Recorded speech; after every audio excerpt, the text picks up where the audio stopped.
Ma'am, yes, বলেন। আমাদের মিডের রেজাল্টটা কবে দিবেন? মিডের রেজাল্ট এই উইকে তো আমাকে অবশ্যই দেখতে হবে, বিকজ আপনাদের মিডের মার্কসগুলো সাবমিট করতে হবে ডিপার্টমেন্টে। সো নেক্সট ক্লাসে যেহেতু প্রেজেন্টেশন আছে, মানডেতে পাবেন, অথবা আমি গ্রুপে মানে ক্লাসরুমে পোস্ট করে দিব। ঠিক আছে? জি, আচ্ছা ম্যাম, থ্যাংক ইউ। ওকে।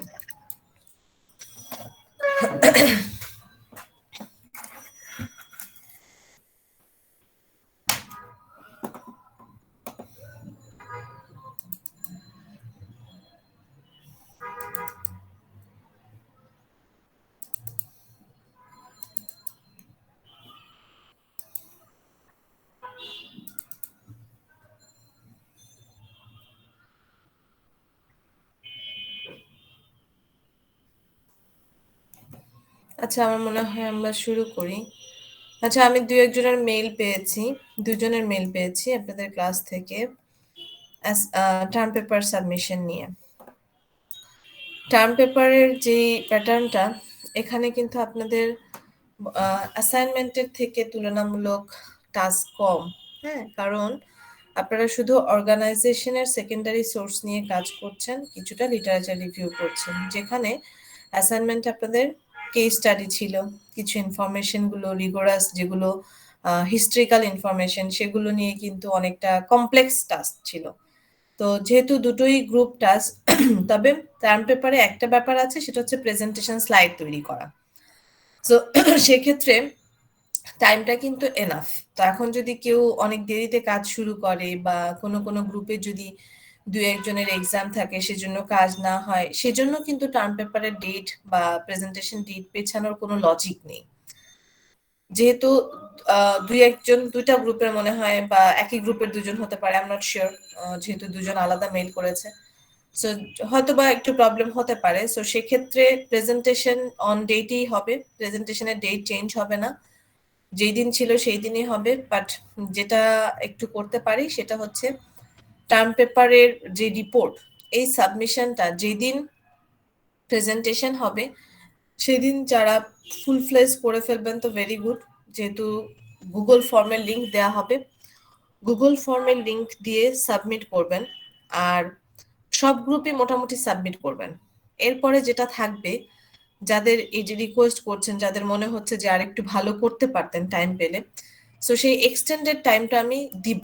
কিন্তু ব্যাপারটা হচ্ছে কি, আবার বলছি, খেয়াল করে শুনেন, মোটামুটি ওয়েডনেসডেতে যেহেতু প্রেজেন্টেশন, ওয়েডনেসডেতে যতটুকু পারা যায় ফুল ফ্লেজ রিপোর্ট রেডি করে ফেলবেন।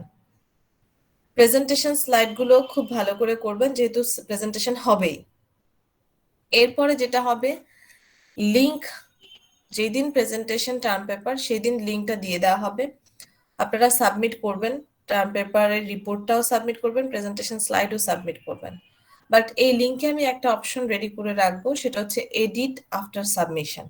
দ্যাট মিনস, যদি কোনো গ্রুপের যারা রিকোয়েস্ট করছে, যারা মনে করছে আর একটু টাইম পেলে ভালো করতো, তারা একবার সাবমিট করার পরে আবার টাইম থাকবে, আরো একদিন আমি টাইম বাড়িয়ে দিব, সেখানে আবার এডিট করে সাবমিট করতে পারবে। দ্যাট মিনস আবার পরবর্তীতে রিপোর্টটাকে ঠিকঠাক করে, একদিন না তার বেশিই থাকবে, যেহেতু আপনাদের প্রেজেন্টেশন ডেট হচ্ছে ওয়েডনেসডে, আমি ফ্রাইডে পর্যন্ত করে রাখবো।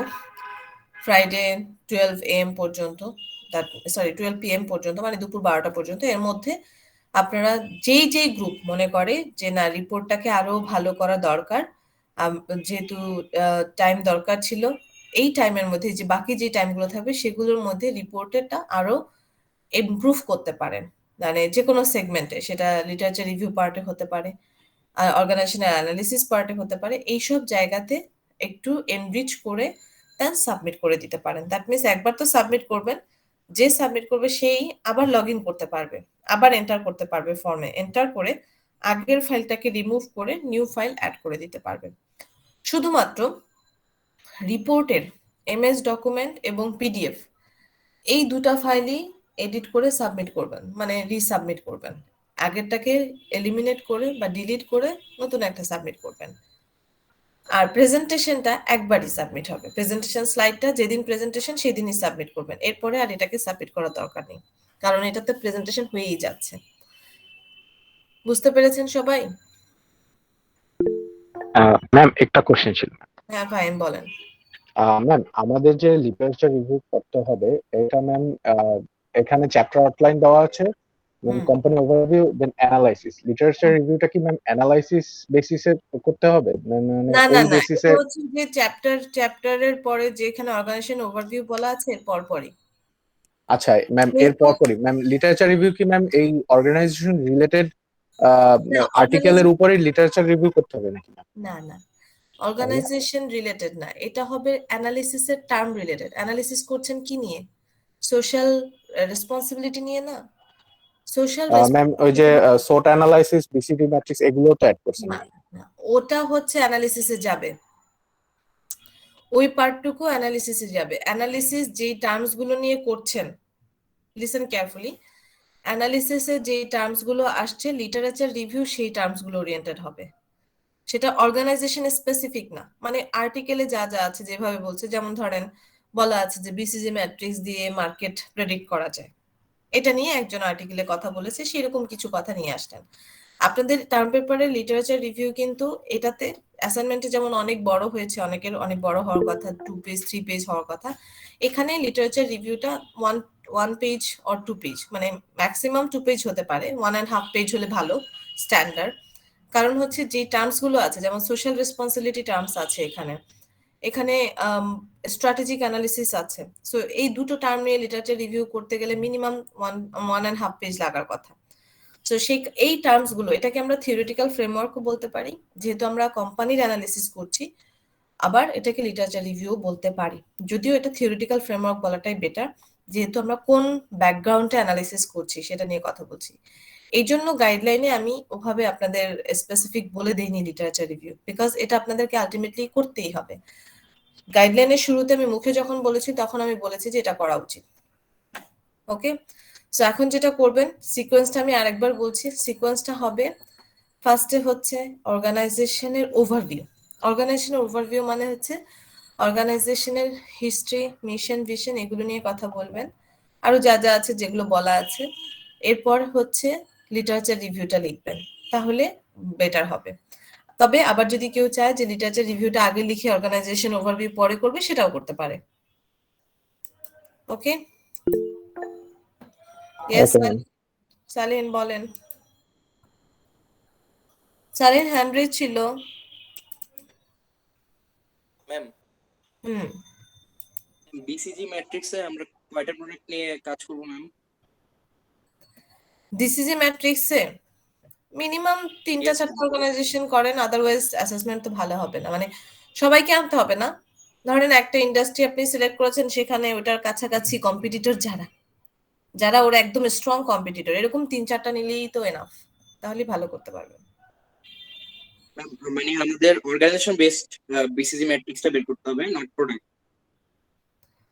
অর্গানাইজেশন বেসড না, প্রোডাক্ট বেসডই হবে। আমি বলেছি প্রোডাক্ট নিয়ে যে মিনিমাম 3টা 4টা প্রোডাক্ট হবে, আবার ওই 3-4টা প্রোডাক্টেই 3-4টা অর্গানাইজেশন আসবে বিসিজি ম্যাট্রিক্স। বিসিজি ম্যাট্রিক্স তো আর একা একা হবে না, ও ওকে ওকে ম্যাম ওকে। তাই না? যেমন ধরেন আপনি, ম্যাম একটু বলি, যেমন ধরেন আপনি ধরলেন বিউটি সোপ, এটা একটা প্রোডাক্ট, আপনার অর্গানাইজেশনটা বিউটি সোপ প্রডিউস করে, কিন্তু বিউটি সোপের সোপ প্রডিউস করে আপনার অর্গানাইজেশন, সে বিউটি সোপ প্রডিউস করে, দেন ওয়াশিং পাউডার প্রডিউস করে, তাকে ধরে নিচ্ছি এরকম, টুথপেস্ট প্রডিউস করে। তো এই যে 3টা প্রোডাক্ট নিয়ে আপনি 3টা বিসিজি ম্যাট্রিক্স করবেন।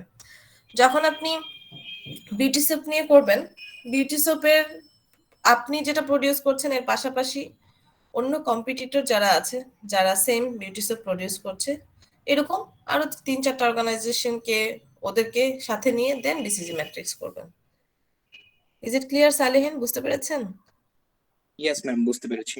হ্যাঁ, এরকম বিউটি সোপ নিয়ে একটা হয়ে গেল, দেন আরেকটা ধরেন আপনি ওয়াশিং পাউডার নিয়ে করলেন, মানে cloth washing powder, wheel powder বা এই টাইপের কিছু, সেগুলোর কাছাকাছি আরো 4টা যারা আছে 4টা ব্র্যান্ড, সেগুলো নিয়ে একটা করলেন, এই তো 2টা ম্যাট্রিক্স হয়ে গেল বিসিজি ম্যাট্রিক্স।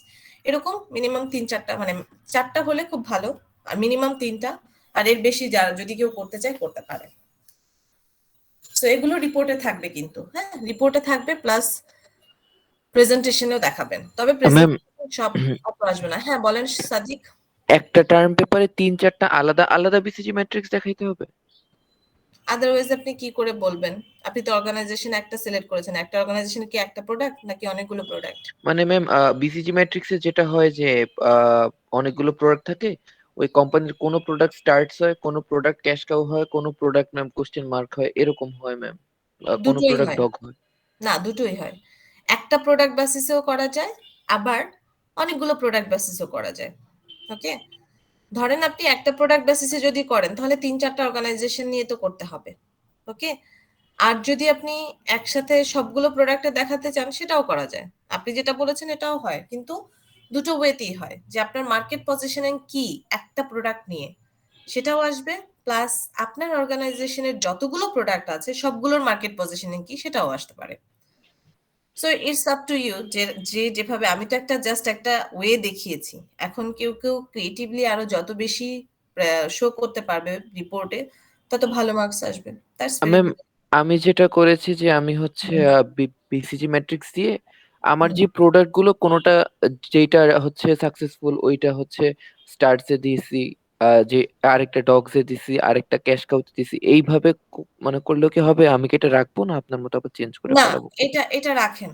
এটা রাখেন। এটা আপনার ওভারঅল সবগুলো প্রোডাক্টকে ফোকাস করে করছে। আর আমি জি যেটা ম্যাম। বলেছি সেটা অনুযায়ী ৩ টা প্রোডাক্ট এট লিস্ট করে ফেলেন। ওই ৩ টাও থাকবে, এটাও থাকবে। তাহলে ভালো। আপনি প্রোডাক্ট ওয়াইজও দেখালেন, আবার ওভারঅল অর্গানাইজেশনকেও দেখালেন। ম্যাম আরেকটা কোশ্চেন ছিল ম্যাম, হুম। প্রোডাক্ট ওয়াইজ দেখালে কি ওই প্রোডাক্টের সঙ্গে আমি বাইরের প্রোডাক্ট গুলোর কম্পেয়ার করব? হ্যাঁ, তাই তো করতে হবে। আর প্রত্যেকটা প্রোডাক্টের জন্য আমি হচ্ছে cash cow, cash dog, cash cash stars hmm, hmm, hmm. প্রত্যেকটার জন্য লিখবো? ওকে হ্যাঁ, ম্যাম। প্রত্যেকটার জন্য লিখবেন। ম্যাম একটা কোশ্চেন হচ্ছে গিয়া আমার অ্যানালাইসিস পার্টে ma'am comparative assessment for both organization দেওয়া গাইডলাইনে ম্যাম না, আমরা তো ওটা আমি একটা ঠিক করে অর্গানাইজেশন নিয়ে করতেছি, কিন্তু ম্যাম তাহলে একটা অর্গানাইজেশন নিয়ে যদি করি তাহলে ম্যাম কম্পারেটিভ অ্যাসেসমেন্ট হয় কিভাবে? কম্পেয়ার তো করতে কম্পারেটিভ পারতেছি না। অ্যাসেসমেন্ট করবেন ওই যে ইয়ার টু ইয়ার করবেন। কোন বছর কতটা কন্ট্রিবিউট করেছে সোশ্যাল রেসপন্সিবিলিটিতে, কোন সেগমেন্টে করেছে সেটাকে করবেন। 2 এর জায়গায় তখন 1 নিয়ে করবেন। বুঝতে পেরেছেন? যেমন ধরেন ইয়েস ম্যাম। 2016 তে 20 লাখ টাকা কন্ট্রিবিউট করেছে সোশ্যাল রেসপন্সিবিলিটিতে। মানে সোশ্যাল রেসপন্সিবিলিটি অনুযায়ী যেই সেগমেন্টে করে হয়তো বা ডোনেশন কিংবা কোনো একটা স্পেসিফিক হেল্পের ক্ষেত্রে, পুয়ার চিলড্রেন এডুকেশন এইসব ক্ষেত্রে করতেই পারে। তো 2016-তে একরকম করেছে, 2017-তে হয়তো আর একটু বেশি করেছে বা কম করেছে, 2018-তে একটু বেশি করেছে, এরকম হতেই পারে। এই যে ইয়ার টু ইয়ার কন্ট্রিবিউশন সেগুলোকে যখন প্রেজেন্ট করছেন এটাই কিন্তু কম্পারেটিভ অ্যাসেসমেন্ট, যে একটা অর্গানাইজেশনের সিঙ্গেল অর্গানাইজেশনের কি কি হচ্ছে। তারপরে এই যে আপনারা বিসিজি ম্যাট্রিক্স করছেন এটাও কিন্তু কম্পারেটিভ অ্যাসেসমেন্ট। ওকে? দেন আপনি যখন অর্গানাইজেশনের আদার স্ট্র্যাটেজিক টুল নিয়ে অ্যানালিসিস করছেন সেটাও কিন্তু কম্পারেটিভ অ্যাসেসমেন্ট। ওকে? এই ইস্যুগুলোই আপনি এখানে আনবেন। যেটা ছিল আপনাদের আসলে টাইম কম থাকার কারণে আমি দুটো অর্গানাইজেশনের জায়গায় একটা নিয়ে করতে বলেছি। আদারওয়াইজ দুটো নিয়ে করলে অনেক রিগোরাস ইনফরমেশন হয়, আরো দেখতে অনেক ভালো লাগে, ইটস ট্রু। আবার অনেক সময় একই গ্রুপ বা সরি দুটা গ্রুপ বা তিনটা গ্রুপের একই রকম মিলেও যায়। সেই জন্য একটা দিয়েছি যাতে আপনারা একটা নিয়েই ভালোভাবে করতে পারেন। ওকে? এবং টাইম অনুযায়ী ইটস গুড। ওকে? আর অনেক সময় দুটো দিলে হয়তো ম্যাক্সিমাম আর 2 দিন বেশি পেতেন, কিন্তু সেক্ষেত্রে আসলে বেশি রাশ হয়ে যায়, প্রেশার বেশি পড়ে। সেই জন্য আমি একটা দিয়েছি। তো এখন এটাকে আপনারা এমন ভাবে চেষ্টা করবেন যাতে এর A to Z অ্যানালিসিসটা চলে আসে একটা অর্গানাইজেশনের, কিন্তু সেকেন্ডারি সোর্স মানে শুধুমাত্র ওয়েবসাইট কিংবা এদের যে টার্ম পেপার আছে, দ্যাট মিনস অ্যানুয়াল রিপোর্ট, এই অ্যানুয়াল রিপোর্টের থ্রুতে ইনফরমেশন কালেক্ট করে সেখান থেকে এই পুরো অর্গানাইজেশনকে অ্যাসেস করবেন। তো এর ইয়ার টু ইয়ার অ্যাসেসমেন্টটাকেও আমরা কম্পারেটিভ অ্যাসেসমেন্ট বলি। ইভেন প্রফিটেবিলিটি একটু দেখাতে পারেন যদি কেউ চান যে ফিনান্সিয়াল স্টেটমেন্ট লাস্ট ইয়ার কত প্রফিট ছিল বা বিগত 5 বছরে কত প্রফিট ছিল। 5 বছরের বেশি দরকার নেই, 5 বছরের ইনফরমেশন নিয়ে করা এনাফ। সো 5 বছরের কর্পোরেট সোশ্যাল রেসপন্সিবিলিটিতে কতটুকু পারফর্ম করেছে, কোন স্ট্রিমে করেছে, এগুলো স্পেসিফিক্যালি ফোকাস করতে হবে, অ্যানালিসিসে বেশি জোর দিতে হবে। ওকে? সো খেয়াল রাখবেন যে প্রত্যেকটা সেগমেন্ট যেন গাইডলাইন অনুযায়ী উঠে আসে। ইয়েস সালেহিন বলেন। ম্যাম এটাতে কি আমরা গ্রাফ আর পাই চার্ট ইউজ করতে পারি ম্যাম? অবশ্যই পারেন, অবশ্যই পারেন, তবে খেয়াল রাখবেন এমন কোনো ইনফরমেশন যাতে না আসে যেটা মনে হয় যে এটা আসলে প্রাইমারি সোর্স ছাড়া পসিবল না। যেমন অনেকে ভুলবশত ওই যে এমপ্লয়ি স্যাটিসফ্যাকশন, এমপ্লয়ি মোটিভেশন এগুলো নিয়ে আসে। আমি কিন্তু এগুলো চাইনি। এগুলো নিয়ে কোনো গ্রাফ বা পাই চার্ট অ্যানালিসিস হবে না। আপনার গ্রাফ অ্যানালিসিস হতে পারে, বার ডায়াগ্রাম হতে পারে। বার ডায়াগ্রামটা কিভাবে হতে পারে? আপনি 5 বছরের প্রফিট ইনক্রিজ ডিক্রিজ দেখাতে চাচ্ছেন, সেটা ইজিলি বার ডায়াগ্রামে প্রেজেন্ট করা যায়। আপনি কন্ট্রিবিউশন দেখাচ্ছেন সোশ্যাল রেসপন্সিবিলিটিতে। ধরেন একটা অর্গানাইজেশনের ইয়ারলি 30 লাখ টাকা বাজেট আছে সোশ্যাল রেসপন্সিবিলিটিতে কন্ট্রিবিউট করার, কিন্তু যেহেতু কোনো কোনো অর্গানাইজেশন অ্যাকোমোডেটিভ স্ট্যান্স ফলো করে বা প্রোঅ্যাক্টিভ স্ট্যান্স ফলো করে, তার মানে তার এই 30 লাখ টাকা ডিফারেন্ট ডিফারেন্ট সেগমেন্টে সে কন্ট্রিবিউট করে। তাহলে কোন কোন সেগমেন্টে তারা এই টাকাটা কন্ট্রিবিউট করছে, কত পার্সেন্ট করছে, এটাকে আপনি পাই চার্টের মধ্যে দেখাতে পারেন। এটা যদি করতে পারেন, that's excellent work will be. Okay, so এরকম। তবে হ্যাঁ, খেয়াল রাখতে হবে শুধু অ্যানালিসিসকে ইম্পর্টেন্স দিতে গিয়ে বাকিগুলো যেন আবার ইয়ে না হয়ে যায়, কি বলে এটাকে, একদম ব্লান্ট না হয়ে যায়। ওকে, সো সেটা খেয়াল রাখতে হবে। সো সবকিছু ঠিকঠাক রেখে টার্ম পেপারের টেমপ্লেট বা ফ্রেমওয়ার্ক সব ঠিক রেখে, অ্যালাইনমেন্ট সব ঠিক রেখে, অ্যানালিসিস যারা এরকম এক্সিলেন্ট ওয়েতে করতে পারবে, ইনক্লুডিং লিটারেচার রিভিউ, সবকিছু ঠিকঠাক রেখে তারাই কিন্তু 100% মার্কস পেতে পারে। ওকে, সো এই জন্য আপনাদের আমি টাইম দিয়েছি যে আপনারা রিপোর্টে কাজ করেন, রিপোর্টের জন্য আরো করতে পারবেন, নো প্রবলেম, রিপোর্টকে আরো সুন্দর করে সাজাতে পারবেন, বাট প্রেজেন্টেশনটা অন ডেটেই হবে। ওকে, এখন কথা হচ্ছে প্রেজেন্টেশনটা অ্যাকচুয়ালি আমরা কোনটাকে এমফাসিস করে করব। আপাতত মোটামুটি যেভাবে পারেন মিনিমাম অ্যাটলিস্ট 80 to 90% একটা রিপোর্ট দাঁড় করিয়ে ফেলেন, যেটাকে পরবর্তীতে যেহেতু আপনারা এডিট করতে পারছেনই, সময় পাচ্ছেন এডিট করার, তখন আপনারা ফুল ফ্লেজ A to Z পড়ে চেক করে করে সুন্দর করে করে ফ্রাইডেতে সাবমিট করবেন। রাশিদ, আমি পরে কোশ্চেনটা নিচ্ছি। এখন যেটা করবেন, প্রেজেন্টেশনে ফোকাস করবেন, যেহেতু আমাদের নাম্বার অফ গ্রুপ বেশি, মনে হয় 9 গ্রুপ টোটাল। সো আমাদের মিনিমাম 10 মিনিটস করে নিলেও হোল ক্লাস আমাদের ইউজ হবে। সো এই জন্য টাইম ম্যানেজমেন্টের উপর খুব ইম্পর্টেন্স দেওয়া হবে, টাইম ম্যানেজমেন্টের উপর মার্ক থাকবে। সো একটা গ্রুপ 5 মেম্বারের গ্রুপ 10 মিনিটসের বেশি সময় পাবে না, এবং পার মেম্বার, দ্যাট মিনস এক গ্রুপে একজন, পার মেম্বার টাইম পাবে 2 মিনিটস। আর আমাদের প্রেজেন্টেশনের টাইম যেহেতু 1:30, বাট আমাদের প্রেজেন্টেশনটা নেক্সট ডেতে স্টার্ট হবে 1:20-তে, একটু আগে সে স্টার্ট করতে হবে। আদারওয়াইজ একটা গ্রুপ থেকে আরেকটা গ্রুপের ট্রান্সফর্মিং টাইমও কিন্তু, ট্রান্সফার টাইম যেটা, ওটাও একটু দেখা যায় 1 মিনিটের মধ্যে স্পেন্ড হয়। সেই জন্য আমরা শার্প 1:20-তে স্টার্ট করব। এভরি গ্রুপ মেম্বার আপনারা 1:20-র মধ্যে জয়েন করবেন। যে গ্রুপ, আমি র্যান্ডমলি গ্রুপ কল করব গ্রুপ লিস্ট অনুযায়ী। সো র্যান্ডমলি গ্রুপ কল করব, কোনো গ্রুপ প্রেজেন্ট না থাকলে তখন তাদের প্রেজেন্টেশন হবে না, একদম লাস্টে গিয়ে পড়বে। তখন কিন্তু আলটিমেটলি আপনার যেই ডিজায়ার্ড টাইম বা যেই ডিজায়ার্ড ওয়েতে দিতে চাচ্ছেন সেটা অনেক সময় নাও হতে পারে।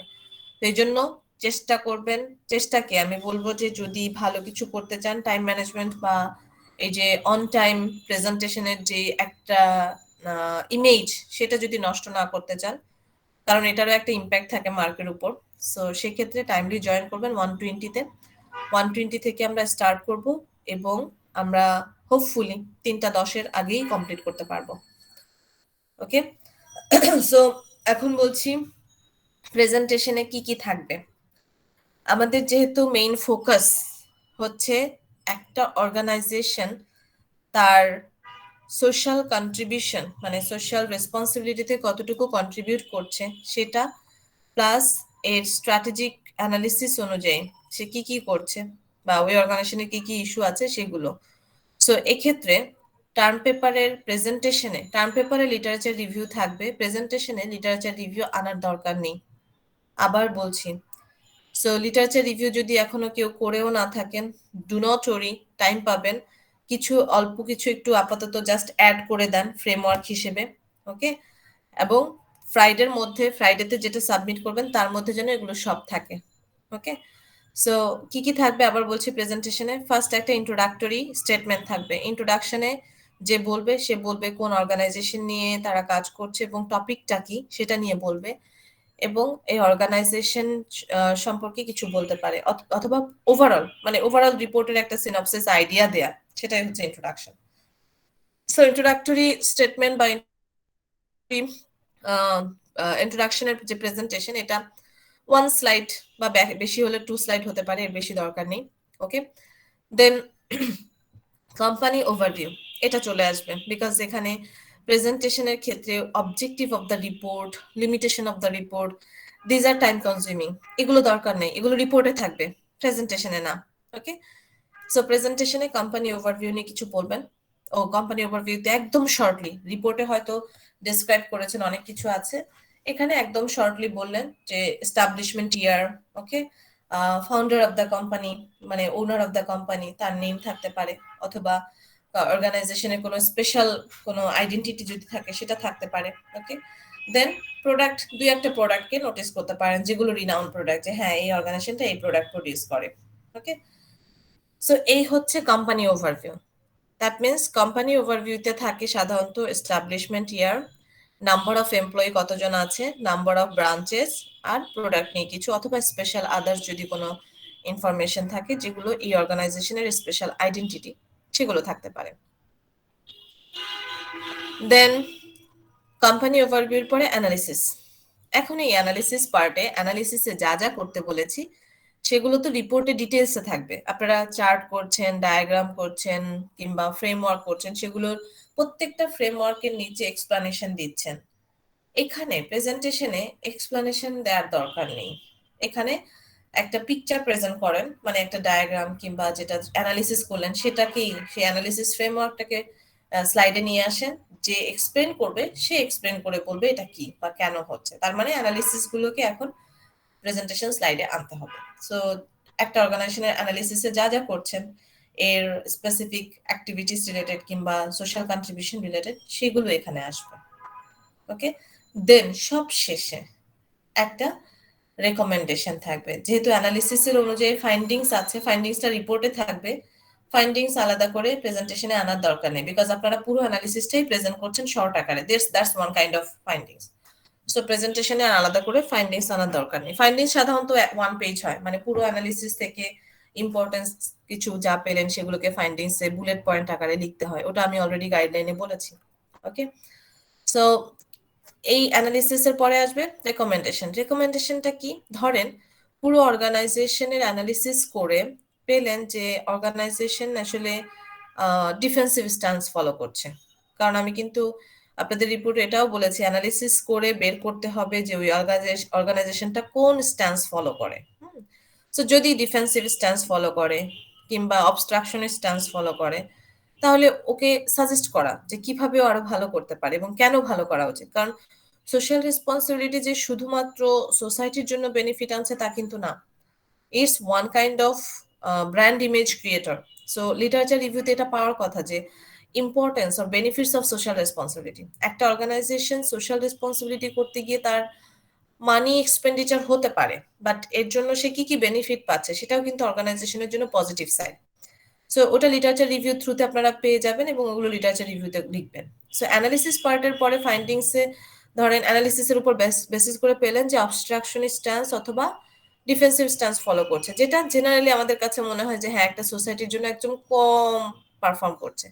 সো এই ধরনের অর্গানাইজেশনের জন্য রেকমেন্ডেশন থাকতে পারে অনেক কিছু, যে হ্যাঁ ওদের এই আরো কন্ট্রিবিউট করা উচিত এবং এগুলো কন্ট্রিবিউট করলে ওর অর্গানাইজেশনের ব্র্যান্ড ইমেজ বাড়বে, কিংবা এর সাথে তার বিসিজি ম্যাট্রিক্সে যদি কোনো উইকনেস পাওয়া যায় কোনো প্রোডাক্টের ক্ষেত্রে, সেটাকে নিয়েও অ্যাড করে বলতে পারেন যে হ্যাঁ এই প্রোডাক্টেরও সেলস বেড়ে যেতে পারে, কাস্টমার আরো প্রেফার করতে পারে। সো এই ধরনের রেকমেন্ডেশন, দ্যাট মিনস নেগেটিভ কিছু পেলে পজিটিভ কিছু সাজেস্ট করা যে এই অর্গানাইজেশন আর কি কি করতে পারে, আর যদি পজিটিভ অলরেডি থাকে সেক্ষেত্রে পজিটিভ সাইডটাকে তারা আরো কিভাবে ধরে রাখতে পারে সেগুলো সাজেস্ট করা বা ওই ধরনের কিছু সাজেস্ট করা। সো এই হচ্ছে রেকমেন্ডেশন। রেফারেন্সের ক্ষেত্রে রেফারেন্স পার্টে লিটারেচার রিভিউ রেফারেন্স আসবে। সো প্রেজেন্টেশনে রেফারেন্স পার্ট আসে না কখনোই, দরকার নেই, ওটা রিপোর্টে থাকবে। ওকে, সো এই হচ্ছে আপনাদের term paper presentation. So I hope আপনারা যারা দুই একজন মেইল করেছেন প্রেজেন্টেশন পেছানোর জন্য, সেটা আসলে পসিবল না। কেন পসিবল না? বিকজ আমাদের ফাইনালের আগে 70% রেডি করতে হবে। ওকে, আমাদের একদম শেষে গিয়ে করলে তখন এগুলো অনেক বেশি প্রেশার হয়ে যায়, প্লাস তখন ভুল টুলও হয় এবং দেখা যায় আলটিমেটলি আপনারাই আরো বেশি প্রবলেমে পড়বেন। একই সাথে আরো অনেকগুলো টার্ম পেপার প্রেজেন্টেশন চলে আসতে পারে, যদিও এই মোমেন্টে অনেকেই দেয়, সেটা আমি জানি। তারপরে এইটুকু আমি আপনাদের জন্য ফ্লেক্সিবিলিটি দিচ্ছি, সেটা হচ্ছে আপনারা আপাতত একটা রিপোর্ট সাবমিট করবেন, অবশ্যই করতে হবে, বিকজ অনেক সময় আবার অনেক গ্রুপ ভুলে যায় আর করেই না। সো এই জন্য একটা রিপোর্ট অবশ্যই সাবমিট করতে হবে। রিপোর্টের ডকুমেন্ট পিডিএফ দুটোই সাবমিট করবেন along with presentation slide. On ডেটেই প্রেজেন্টেশন হবে, যেই ইস্যুগুলো প্রেজেন্টেশনে আসা দরকার সেগুলো, দ্যাট মিনস আপাতত অ্যানালিসিসটাকে রিগোরাসলি ফোকাস করেন, অ্যানালিসিস নিয়ে বেশি কাজ করেন, এটা নিয়ে বেশি ফোকাস করেন, যাতে প্রেজেন্টেশনে ভালো করে প্রেজেন্ট করতে পারেন, বলতে পারেন। সো প্রেজেন্টেশন স্লাইড আর চেঞ্জ করা যাবে না। ফ্রাইডে পর্যন্ত টাইম থাকবে, এক্সটেন্ডেড টাইম, যেখানে আপনারা রিপোর্টকে আবার এডিট করে সুন্দর করে সাবমিট করবেন। রিপোর্টের একটা ম্যাম তাহলে কি ম্যাম ওই 22 তারিখেই আমরা রিপোর্টটা সাবমিট করব, কিন্তু হচ্ছে গিয়ে 23 তারিখ পর্যন্ত আমরা এডিট করতে পারবো, কিন্তু 23 তারিখ সাবমিট করতে পারবো না, তাই না ম্যাম? এডিট করে সাবমিট করবেন তো? ওকে ম্যাম, কিন্তু ম্যাম 22 তারিখেই সাবমিট করতে হবে, এই তো ম্যাম? হ্যাঁ, 22 তারিখে সাবমিট করবেন। যদি আরো এডিট করতে হয়, মানে আপনাদের যদি মনে হয়, আমি যেমন বললাম যে এই জিনিসগুলো লাগবে, এগুলো যদি এই টাইমের মধ্যে আনতে না পারেন, আরো কিছু যদি করার ইচ্ছে থাকে, তখন এডিট করে 22 তারিখের পরে 24 তারিখ, ওকে, দ্যাট মিনস ফ্রাইডে 12 PM পর্যন্ত, দুপুর 12টা পর্যন্ত এডিট করে এর মধ্যে সাবমিট করতে পারবেন। দুপুর 12টা পর্যন্ত লিঙ্কটা ওপেন থাকবে। মানে হচ্ছে আপনারা রিপোর্টটাকে যদি প্রেজেন্টেশনের পরেও রিপোর্টে যদি আরো অনেক কাজ করেন, আরো ভালোভাবে করতে চান, টার্ম পেপারটাকে সুন্দরভাবে প্রেজেন্ট করতে চান, রিপোর্টটা মানে সুন্দরভাবে সাবমিট করতে চান, তাহলে সেটা কাজ করবেন, করে আগে যে ফাইলটা আছে সেটাকে ডিলিট করে নতুন ফাইলটা আপলোড করে দিবেন, দ্যাটস ইট। নতুন যেটা এডিট করলেন সেটা আপলোড করবেন, দ্যাট মানে আপনারা সাবমিট করতে পারছেন, রিসাবমিট করতে পারছেন। Is it clear? Yes ma'am. তবে এটা খেয়াল রাখবেন, যে সাবমিট করছে প্রথম ফাইলটা সেই যেন সেকেন্ড ফাইলটা সাবমিট করে, আদারওয়াইজ আমার পক্ষে ট্রেস করা পসিবল হবে না যে কোনটা প্রিভিয়াস ফাইল বা কোনটা পুরনো কোনটা আপডেটেড। ওকে, ইয়েস রাশিদ বলেন, এর আগেও হ্যান্ড তুলেছিলেন, আমি ভুলে গেছি। ম্যাম টার্ম পেপার কি কোনো পেজ লিমিট আছে? টার্ম পেপারের পেজ লিমিট আসলে মিনিমাম 25 পেজ এমনিই হয়ে যায়, ওকে, এই জন্য 25 বলা, বাট এর ছাড়া বেশি 30-35 হতেই পারে, বাট এর বেশি না। ওকে, এর বেশি সাধারণত হয় না। আরেকটা জি জিনিস ম্যাম। খেয়াল আর করবেন, যখন পিকচার প্লেস করেন বা ফ্রেমওয়ার্ক প্লেস করেন, এই প্লেসমেন্টের পরে পেজ অ্যালাইনমেন্টটা খেয়াল রাখবেন। অনেক সময় পিকচার ব্রেকডাউন করে ভেঙে যায়, মানে একটা পেজে অর্ধেক আসে, পরের পেজে অর্ধেক চলে যায়, এগুলো যেন না হয়। এগুলোকে প্রপার ওয়েতে করতে হবে, এগুলোর টেকনিক এখন থেকেই অ্যাডপ্ট করেন, ওকে, পরবর্তীতে এগুলো অনেক কাজে লাগবে। শুধুমাত্র পিডিএফ না, যার আসলে ছবি ব্রেকডাউন করে তার পিডিএফ এ গিয়েও ব্রেকডাউন করে, সে আসলে বুঝতে পারে না। ওকে, সো ভালো একটা স্ট্যান্ডার্ড মার্কস পাওয়ার ক্ষেত্রে এই জিনিসগুলো কিন্তু অনেক ইম্পর্টেন্ট বিষয়, এগুলো একটু খেয়াল রাখবেন। ইয়েস রাশিদ, আর কি বলতে চাচ্ছিলেন?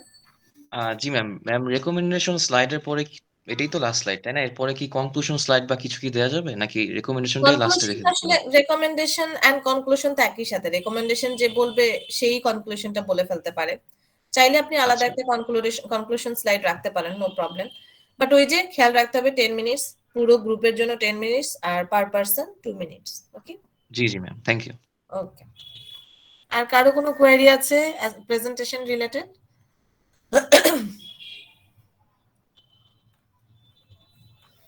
সবাই কি বুঝতে পেরেছি? কোনো কোয়েরি আছে? No query?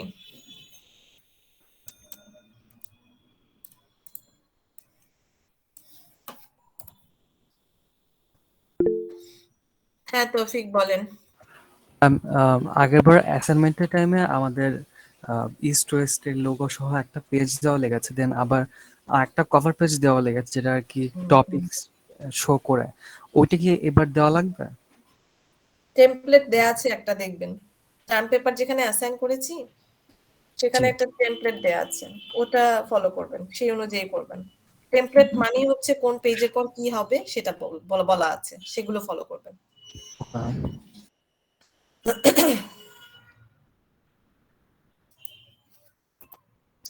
আচ্ছা, আপনাদের গাইডলাইনে যেই সব জায়গায় বোথ অর্গানাইজেশন আছে ওখানে কিন্তু সিঙ্গেল হবে। ওকে, এটা জাস্ট এডিট করা হয়নি। ওয়ান অর্গানাইজেশন, যেমন SWOT analysis of one organization, okay, BCG matrix of one organization, একটা একটা হবে। ওকে, এখানে বোথ না, যেহেতু আমরা দুইটা করছি না, একটা অর্গানাইজেশনকে করছি, সো জাস্ট একটা অর্গানাইজেশন নিয়ে হবে। Comparative assessment of strategic analysis, সেটাও অর্গানাইজেশনের একটা একটা। এখন কম্পারেটিভ কেন হচ্ছে, ওই যে আপনি অনেকগুলো প্রোডাক্টকে আলাদা আলাদা করে অ্যাসেস করে দেখাচ্ছেন, দ্যাটস অ্যাকচুয়ালি কম্পারেটিভ অ্যাসেসমেন্ট। কারণ এটা দিয়ে আপনি আইডেন্টিফাই করতে পারবেন, দেখবেন যে কিছু প্রোডাক্ট মানে হয়তো একটা দুটা প্রোডাক্ট স্টার পজিশনে আছে, আবার কিছু প্রোডাক্ট হয়তো অন্য ক্যাশ কাউতে আছে বা ডক্সে আছে, এটাও কিন্তু কম্পারেটিভ অ্যাসেসমেন্ট। সো বোথ দেখে ভয় পাওয়ার কিছু নেই, এটা সিঙ্গেল অর্গানাইজেশনেরই হবে, যেহেতু আমি টাইটেলে অলরেডি বলেছি। সো একটা অর্গানাইজেশনের উপর পুরো অ্যানালিসিসটা হবে, এবং অ্যানালিসিসে যেই যেই পয়েন্টগুলো বলেছি সেগুলো যেন অবশ্যই থাকে, এগুলোর উপর মার্কস আছে। দেখবেন আমি অনেকটা মার্কস কোন কোন গ্রাউন্ডে মার্কস দেওয়া হবে সেটাও বলা আছে। ওকে, যেমন সেকেন্ডারি সোর্স থেকে প্রপার ডেটা কালেকশন হয়েছে কিনা, ইটস অ্যাকচুয়ালি লিটারেচার রিভিউর উপর। আপনি লিটারেচার রিভিউ এবং অর্গানাইজেশনের অ্যানুয়াল রিপোর্ট, ওয়েবসাইট থেকে ইনফরমেশনকে ভালোভাবে কালেক্ট করে সেগুলোকে মডিফাই করে টার্ম পেপারে ইনক্লুড করতে পেরেছেন কিনা, এটার উপর মার্কস আছে। ডেটা সামারাইজিং অ্যান্ড অ্যানালিসিস মানে হচ্ছে যেই পয়েন্ট অফ ভিউতে অ্যানালিসিস করতে বলা হয়েছে সেই প্রত্যেকটা টার্মগুলোকে প্রপার ওয়েতে আনা হয়েছে কিনা, এটার উপরে মার্কস আছে। Format of the term paper মানে টেমপ্লেট অনুযায়ী সবগুলো চ্যাপ্টার আছে কিনা, ওকে, সবগুলো চ্যাপ্টার ইনক্লুডিং লিটারেচার রিভিউ সেগুলো আছে কিনা তার উপরে মার্কস আছে। এবং আদার্স রিকোয়ারমেন্ট, চ্যাপ্টারের যে ডিফারেন্ট ডিফারেন্ট রিকোয়ারমেন্ট আছে, যেই যেই চ্যাপ্টারে যা যা করতে বলেছি সেগুলো আছে কিনা তার জন্য পয়েন্ট মার্কস আছে বা পয়েন্ট আছে। ওকে, সো এভাবে যেহেতু ওখানে অলরেডি বলা আছে, সো খেয়াল রাখবেন প্রত্যেকটা চ্যাপ্টার, আমি যে চ্যাপ্টারগুলো মেনশন করেছি এই সবগুলো চ্যাপ্টারে অল ইনফরমেশন গুলো আছে কিনা। চ্যাপ্টার নাম্বারিং এ মনে হয় আমার একটু ভুল হয়েছে, আমি 3 এর পরে 5 লিখেছি, এটা অ্যাকচুয়ালি চ্যাপ্টার কোম্পানি ওভারভিউ হচ্ছে চ্যাপ্টার 2, বা চ্যাপ্টার 2 তে আপনারা লিটারেচার রিভিউ রাখতে পারেন। Okay, chapter 2 literature review, then chapter 3 company overview, chapter 4 analysis, okay, এবং চ্যাপ্টার 5 ফাইন্ডিংস, এভাবে করবেন। আরেকবার বলছি, একটু নোট ডাউন করেন, আমি পরে এডিট করে দিব ক্লাসরুমে। একটা হচ্ছে chapter 1 introduction, chapter 2 literature review, কোন টার্মসে যেগুলো নিয়ে অ্যানালিসিস করছেন, chapter 3 company overview, chapter 4 analysis, chapter 5 findings. Okay, is it clear? Yes, ma'am ma'am. আবার একটু বলবেন ম্যাম? হ্যাঁ, আবার বলছি, চ্যাপ্টার 1 ইন্ট্রোডাকশন, চ্যাপ্টার 2 লিটারেচার রিভিউটা করে ফেলেন এখানে, দ্যাটস বেটার, এই জন্য চ্যাপ্টার 2 তে লিটারেচার রিভিউ করে বলেছি। Chapter 3 company overview, chapter 4 analysis, chapter 5 findings, আর বাকিগুলো বাকি চ্যাপ্টার। ওকে, ওকে ম্যাম। ওকে, আর কারো কোনো কোয়েরি আছে টার্ম পেপার প্রেজেন্টেশন নিয়ে?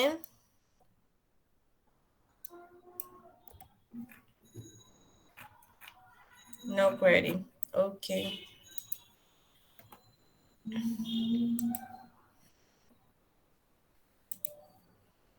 তাহলে আমরা আমাদের ক্লাস শুরু করছি।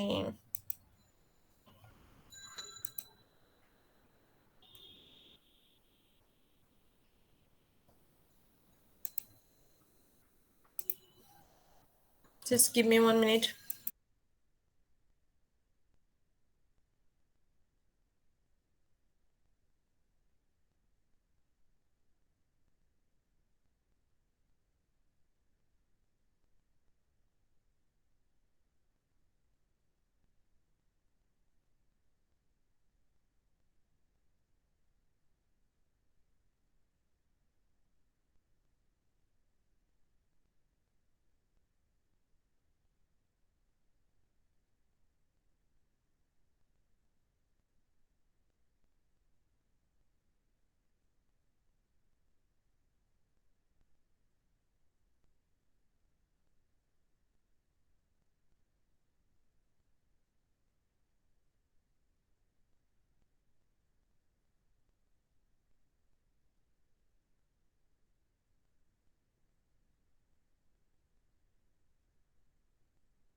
ওকে, আমরা অর্গানাইজিং অলরেডি সেকেন্ড মিনিটের জন্য পড়েছি।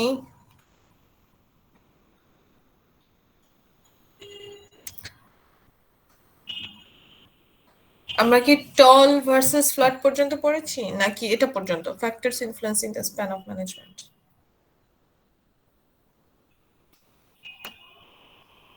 সিআর মনে করিয়ে দেন। মনে হয় এই পর্যন্ত না, নাকি টল ফ্ল্যাট? কারো মনে নেই? টল শুরু হয় না ma'am.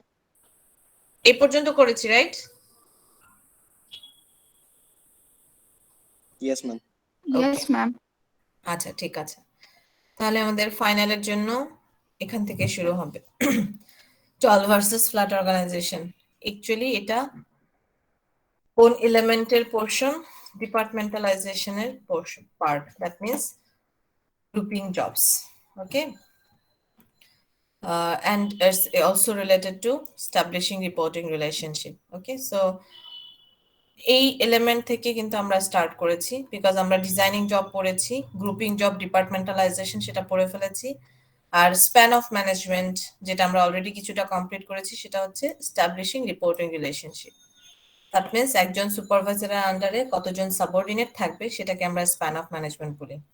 So span of management কোন কোন স্পেসিফিক ফ্যাক্টরের উপর ডিপেন্ড করে কোন স্প্যান অফ ম্যানেজমেন্ট প্রেফার করব সেটা আমরা অলরেডি জানি। ওকে, এবং আপনাদের মিডে এটা নিয়ে মনে হয় একটা কোশ্চেনও ছিল। ওকে, সো আজকে আমাদের টপিক ফর ফাইনাল এক্সাম শুরু হচ্ছে এখান থেকেই। দ্যাট মিন্স এস্টাবলিশিং রিপোর্টিং রিলেশনশিপের একটা পার্ট হচ্ছে tall versus flat or flat versus tall organisation, which is actually the result of span of management. Okay, span of ম্যানেজমেন্টের জন্য এই রেজাল্টটা ক্রিয়েট হয়। কিছু অর্গানাইজেশন টল হয়, কিছু ফ্ল্যাট হয়।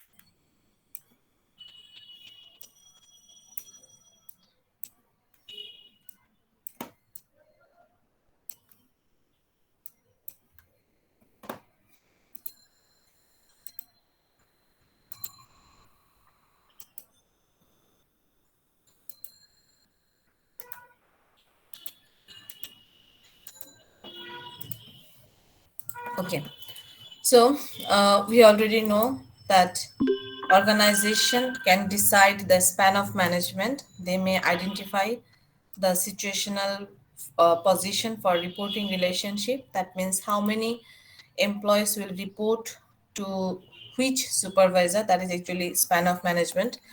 As here we can see, the span of management is actually less, or number of subordinates under one supervisor are less. We can say only two. So that's actually narrow span of management. And here we can see the number of subordinates are more under one supervisor. So it's actually wide span of management.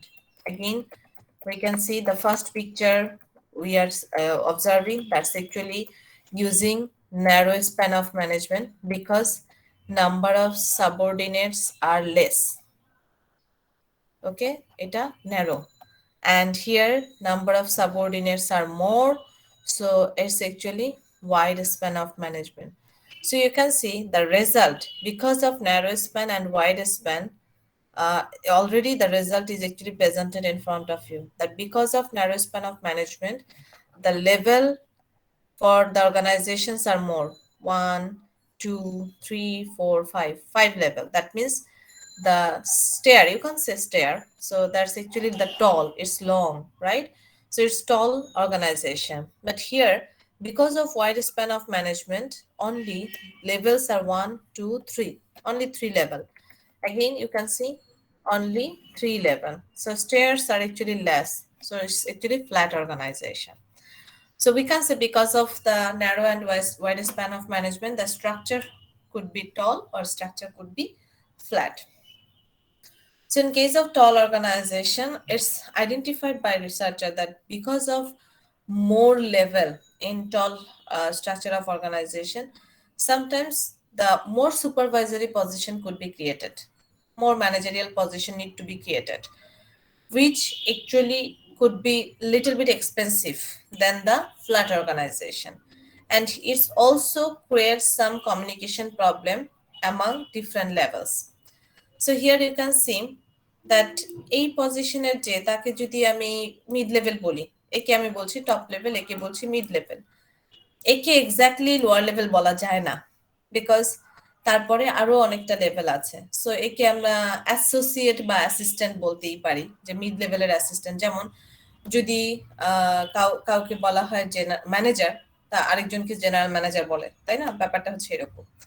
So হয়তো তার জন্য আরেকটা managerial position create করা হলো, তাকে আরেকটা নাম দেয়া হলো, এবং এই পজিশনটাকে ম্যানেজার বলতে হচ্ছে বিকজ তার আন্ডারে নাম্বার অফ এমপ্লয়ি কাজ করছে। সো এই যে ডিফারেন্ট অ্যাটলিস্ট 3টা ম্যানেজারিয়াল পজিশন ক্রিয়েট করতে হচ্ছে from top to bottom, top level থেকে বটম লেভেলের মাঝখানে যেগুলো আছে এগুলোর জন্য কিছুটা ম্যানেজারিয়াল পজিশন ক্রিয়েট করতে হচ্ছে, এবং এদের জন্য জেনারেলি স্যালারি গুলো একটু হাইয়েস্টই থাকবে বা হায়ার থাকবে রাদার দ্যান লোয়ার লেভেল, এবং প্রত্যেকটা লেভেলে কি ডিফার করবে। এটা অনেকটা expensive then the wide span of management, because wide স্প্যানে একে যদি আপনি ম্যানেজার বলেন, এগুলোকে ডিরেক্টলি এমপ্লয়ি বলতে পারছেন বিকজ একসাথে সবাই অপারেটিং এমপ্লয়ি, 4জনই। এই শুধু একজনই ম্যানেজার টপ লেভেলের পরে, ইমিডিয়েট পরে। সো এখানে কিন্তু ম্যানেজারিয়াল পজিশন মাত্র একটা ক্রিয়েট করছেন টপ লেভেলের পরে, ওকে, বা টপ লেভেল সহ 2টা ক্রিয়েট হচ্ছে, বাকিগুলো অপারেটিং এমপ্লয়ি। সো এখানে আপনার ম্যানেজারিয়াল পজিশন যেহেতু নেই, so comparatively just normal salary বা লো অথবা মডারেট স্যালারি দিয়ে আপনি এমপ্লয়ীদেরকে দিয়ে কাজ করাতে পারছেন। So this are less expensive, okay. Again, in case of tall structure, communication from top to bottom, that means এই লেভেল থেকে এই টপ লেভেলের যে কমিউনিকেশন ডিরেক্টলি তো সে করতে পারছে না। সো একটা লেভেল থেকে ইমিডিয়েট যে আপার লেভেল আছে তার থ্রুতে কমিউনিকেট করতে হচ্ছে। It's actually decorum, organisational decorum, okay. So protocol follow করতে হচ্ছে from lower level to top level. So communication gap কিন্তু তৈরি হতে পারে, huge communication difference. But wide স্প্যানের ক্ষেত্রে, দ্যাট মিনস ফ্ল্যাট অর্গানাইজেশনের ক্ষেত্রে কমিউনিকেশন ডিফারেন্সটা কিন্তু খুব বেশি না, ওকে। These are the scenarios for tall and flat organization. So we can say the tall structure is more expensive because of the larger number of managers involved, because we can see larger number, that means here only one, but here 1 2 3 4, okay, এখানেও 2টা আছে এই লেভেলে, এই লেভেলে 4টা আছে, এই লেভেলে হচ্ছে 8টা ম্যানেজারিয়াল পজিশন। সো অনেকগুলো ম্যানেজারিয়াল পজিশন কিন্তু ডিপার্টমেন্ট ওয়াইজ আরো ভ্যারি করতে পারে। যদি 4টা ডিপার্টমেন্ট থাকে বা 6টা ডিপার্টমেন্ট থাকে, যত ডিপার্টমেন্ট হবে ম্যানেজারিয়াল পজিশন আরো বেশি হবে যদি ন্যারো স্প্যান ফলো করা হয়, ওকে। In case of wide span of management, that's actually less, okay. So tall structure identify that the more number of managers are involving and it's actually create communication problem. Whereas wide span of management create flat organization which will carry for managers more administrative responsibility. That means managers need to monitor, need to control their performance, okay, and more supervisory responsibility. That means concrete guidelines should be given only one time, or just periodic review can be given. On a regular basis, monitoring is not possible, okay. So flat অর্গানাইজেশনে যেহেতু মোর number of employee থাকে, so এদেরকে প্রত্যেকটা টাস্কে guide করা বা প্রত্যেকটা টাস্কে interfere করে তাদের কারেক্ট করে দেয়া ইজ নট পসিবল, বাট টলের ক্ষেত্রে সেটা পসিবল। সো যেহেতু ফ্ল্যাট অর্গানাইজেশনের ক্ষেত্রে it's not possible to monitor employees performance on a regular basis, on a daily basis, so it's actually need to be more administrative oriented, just control করা, and only first time the guideline should be given, concrete guideline, and then employee will perform, and finally their performance will be monitored and controlled by the manager. That's it. So it's actually occurred in flat organization. And why these are occurring? Because of wide span of management. Is it clear? Tall versus flat organization?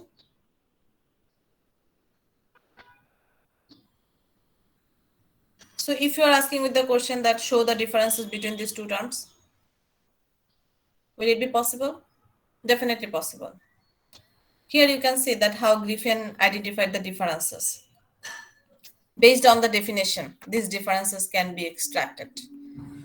Tall organizations are more expensive. Why? Because number of managers are more. Comparatively, flat organizations are actually less expensive, but in case of flat organization, higher level of employee morality and productivity is needed. Okay.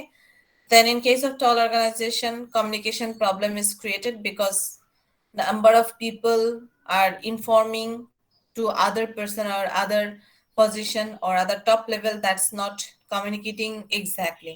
যেমন যদি for example এই এমপ্লয়িটা বা এই লেভেলের এমপ্লয়িরা কোনো information বললো top লেভেলকে pass করার জন্য, এটাকে এই লেভেলের পার্সন যে হয়তো একটু অন্যভাবে ইন্টারপ্রেট মানে একটু কনভার্ট করে সে নেক্সট লেভেলে পাস করলো, নেক্সট লেভেল আমি সেটা কিন্তু আরেকবার ইন্টারপ্রেট করছে, আরেকবার মডিফাই করছে, প্রেজেন্টেবল করছে, তারপরে লেভেলকে দিল এবং তারপরের লেভেল আবার একইভাবে মডিফাইড করে একদম টপ লেভেলকে দিল। সো এক্স্যাক্টলি এই লেভেলটা কি চায় অনেক সময় সেই ট্রু ইনফরমেশনটা নাও রিচ করতে পারে। দ্যাটস দ্য প্রবলেম টল অর্গানাইজেশনের ক্ষেত্রে। ওকে, in case of flat organization, it's create more administrative responsibility for the few managers because managers may be responsible to coordinate their tasks, to monitor their tasks, to control their tasks rather than some other managerial task. Okay, because the manager may engage themselves in monitoring their performance, in giving concrete direction to all employees at a time. Okay, so he may be engaged more, তাকে অনেক সময় administrative কাজেই বেশি engage থাকতে হয় rather than other exact functioning activities. Flat organization also create more supervisory responsibilities for managers due to wider span of control. It means that people, whatever they are performing, এই যে লেভেলের employee গুলো তারা যা perform করছে, if they perform good or if they perform bad, for their performance, this manager will be responsible. Okay, because তার আন্ডারে এরা কাজ করছে এবং এদেরকে মনিটর করা, এদের কন্ট্রোল করা, পারফরমেন্স কন্ট্রোল করা, গাইড করা কিন্তু ইমিডিয়েট ম্যানেজার বা সুপারভাইজারের responsibility. That's why the manager may feel more responsible, supervisory responsibility because of this wide span in case of flat organisation. Is it clear to you all?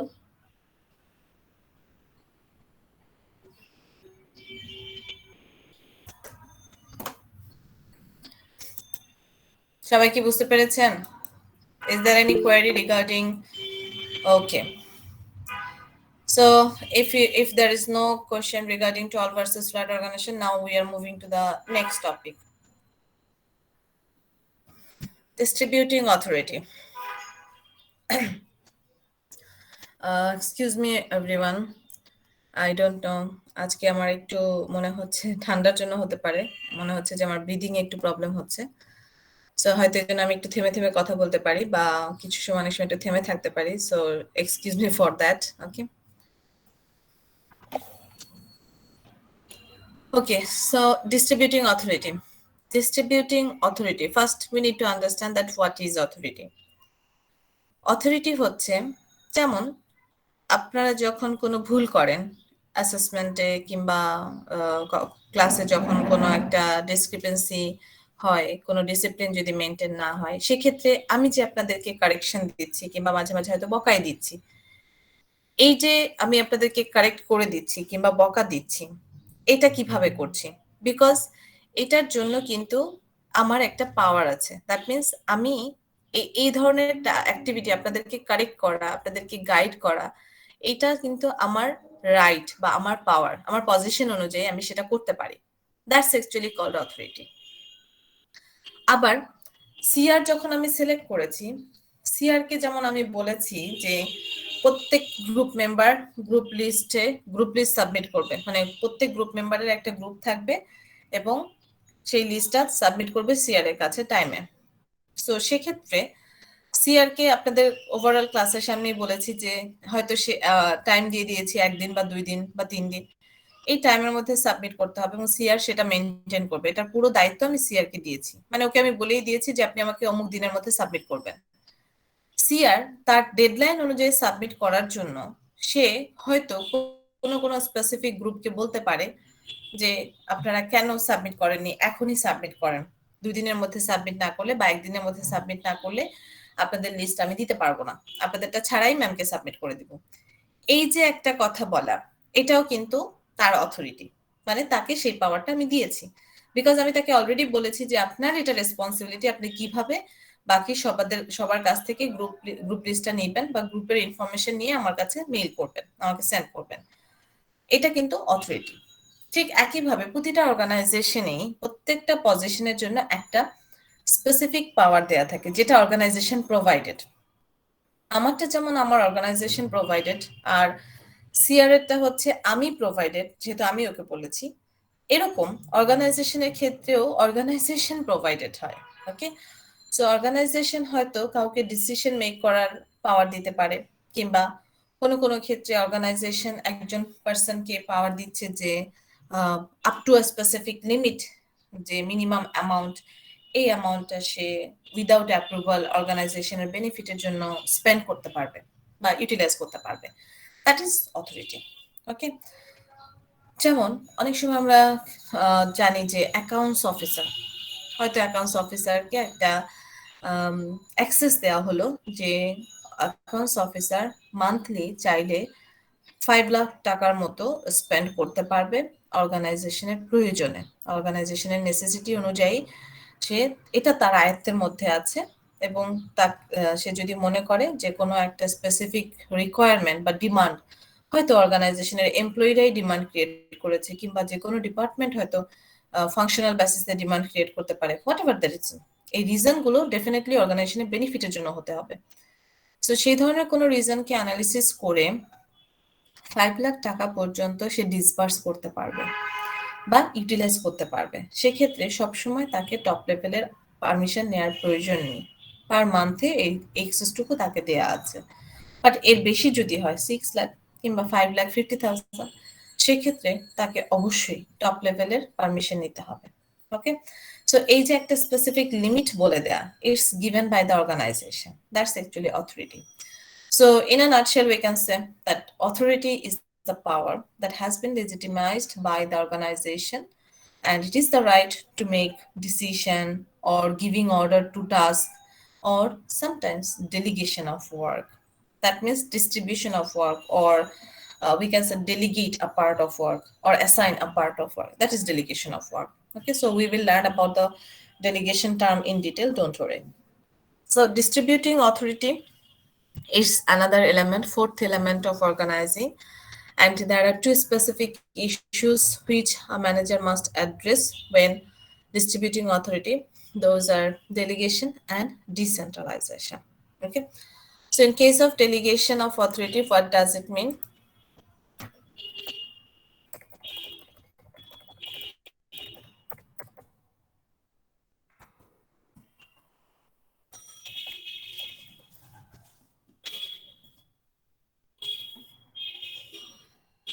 Delegation of authority means if any manager delegate or assign a part of his work to another subordinate, the people or subordinate who are working under him for a necessity base, okay, then it's termed as delegation of authority.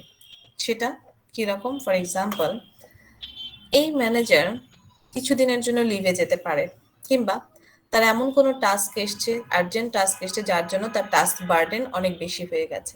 Task burden যদি বেশি হয়, তখন এই manager যে কাজগুলো করার কথা সেখান থেকে কোনো একটা স্পেসিফিক পার্ট যদি এই এমপ্লয়িকে করতে দেয়, যে তার সাবঅর্ডিনেট, ওকে না দিয়ে ওকে দিতেই পারে, সবাইকে দিতে হবে এমন কোনো কথা নেই, যে কোনো একজনকেই সে ডেলিগেট করলো বা অ্যাসাইন করলো, একটা পার্ট তাকে করতে দিল, এবং তার জন্য অবশ্যই টাইম লিমিটেড থাকবে, বিকজ একে যে টাইমের মধ্যে ওই টাস্কটা কমপ্লিট করতে হতো, সাবঅর্ডিনেটকেও ঠিক সেভাবেই সে বললো।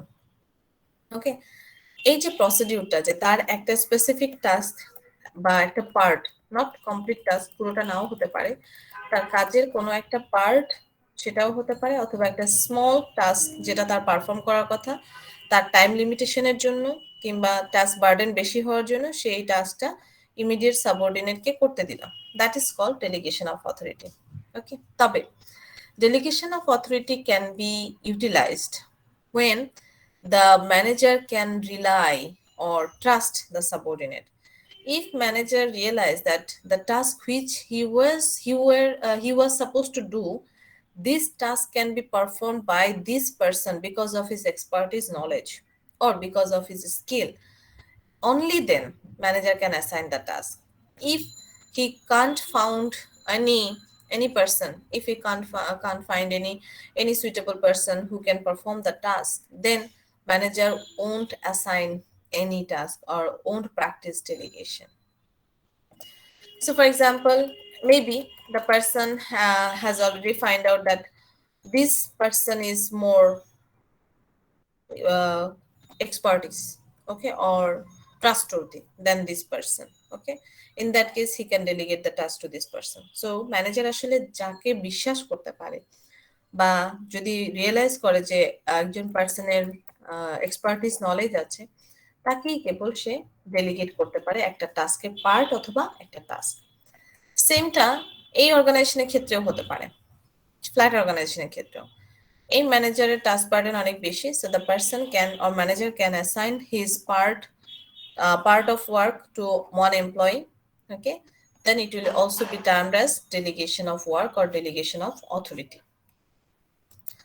So in case of delegation of authority, it's the manager alone sometimes cannot perform all the tasks, so he assigned to him, that means to an employee, in order to meet the targets the manager should delegate authority. So যেহেতু তাকে যে task দেওয়া হয়েছে সেটা সে complete করতে পারছে না, as he cannot perform his assigned task যেটা অথরিটি তাকে দিয়েছে, then the person can delegate or assign a part of his task to another subordinate who are working under him.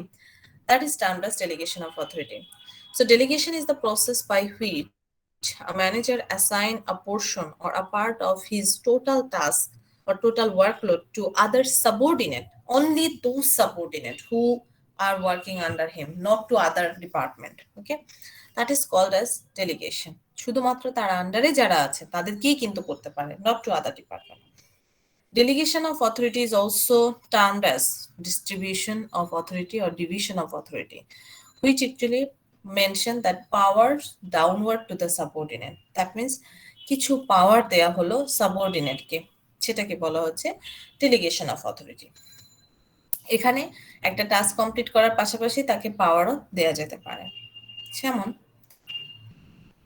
আমরা অনেক সময় যখন আমরা ক্লাস স্কুলে ছিলাম, স্কুল কলেজে, ইভেন আপনারাও এটা পাস করে এসেছেন, যে অনেক সময় টিচার ক্লাস থেকে চলে গেলে কিছু সময়ের জন্য, হয়তো অফিসিয়াল কোনো মিটিং এর জন্য গেলেন 10 মিনিটস অথবা লেট করে আসছেন, এই 5 মিনিটস 10 মিনিটস আর 15 মিনিটস এর জন্য সিআর কে একটা দায়িত্ব দেওয়া হয় যে ক্লাস থেকে কেউ বের হতে পারবে না বা কথা বলে ক্যাওয়াজ করতে পারবে না। যদি কেউ কথা বলে বা ক্যাওয়াজ করে তার রোলটা বা আইডিটা বোর্ডে লিখে রাখবে। ওকে, এটা কমন প্র্যাকটিস। সো এই ক্ষেত্রে কিন্তু কাইন্ড অফ সিআর এর কাছে একটা পাওয়ার চলে যায় যে যদি কেউ কথা বলে কিংবা প্রবলেম ক্রিয়েট করে কিংবা ক্লাসের বাইরে যায় উইদাউট এনি রিজন, তখন তার আইডিটা সে লিখে রাখছে। তার মানে এটা কিন্তু যেহেতু টিচারেরই এই পাওয়ারটা ছিল, যেহেতু টিচার ক্লাসে থাকা অবস্থায় কেউ বের হতে পারতো না, টাইম যেহেতু হয়ে গেছে ক্লাসের টাইম, সো এখন কেউ আর বের হতে পারবে না, এটা কন্ট্রোল করার পাওয়ারটা সিআর কে দেওয়া হচ্ছে। So that's actually power kind of downward, right, to the CR.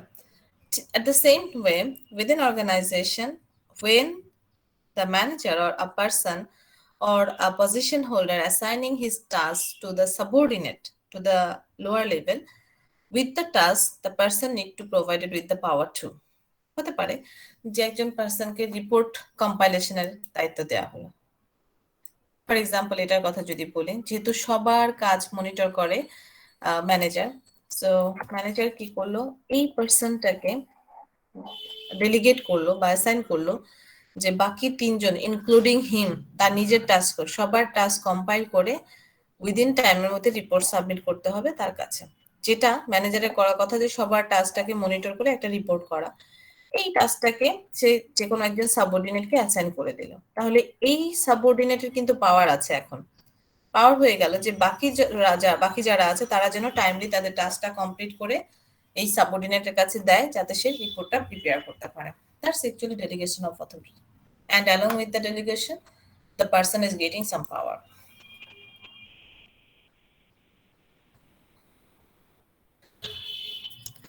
Now, delegation is about entrusting someone else to do parts of a manager job.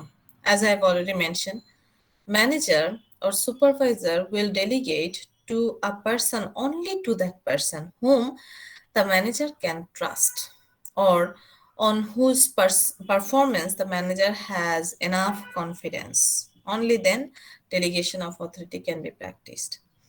Delegation of authority can be defined also as a subdivision or suballocation of power to the subordinate in order to achieve the effective result. Within timer মধ্যে সব task complete করে effective result calculate বা effective result gain করার জন্যই delegation of authority practice হতে পারে. So that's all about the terms delegation of authority. Is it clear to everyone?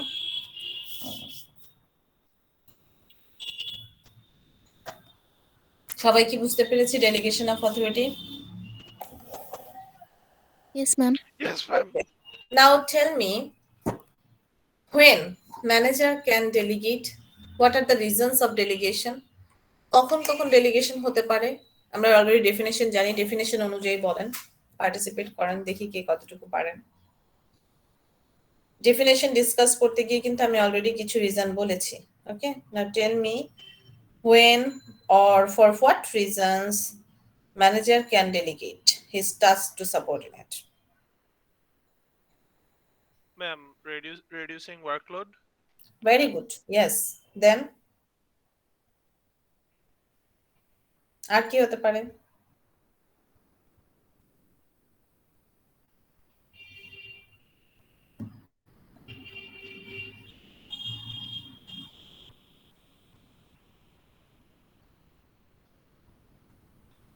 Ma'am, training. Training কেন হবে? Ma'am, ট্রেনিং কি? What kind of training? ma'am, to managers role করার জন্য মানে managers Okay. role নিয়ে lessons দেওয়ার জন্য আর কি। Right. হ্যাঁ, in that sense. Actually training টার্মটা এখানে না, এটা হচ্ছে just to be accustomed to the future task role. মানে যাকে আজকে অ্যাসাইন করা হচ্ছে বা ডেলিগেট করা হচ্ছে, হয়তো বা সে আফটার 1 ইয়ার ম্যানেজারিয়াল পজিশনে যাবে, Yes, ma'am, এটাই। যাতে সেখানে সে তার রোলটা ভালোভাবে প্লে করতে পারে, সেজন্য এখন থেকে তাকে অনেকটা অ্যাডজাস্ট করা বা নার্চার করা। That's good idea. আর কি হতে পারে?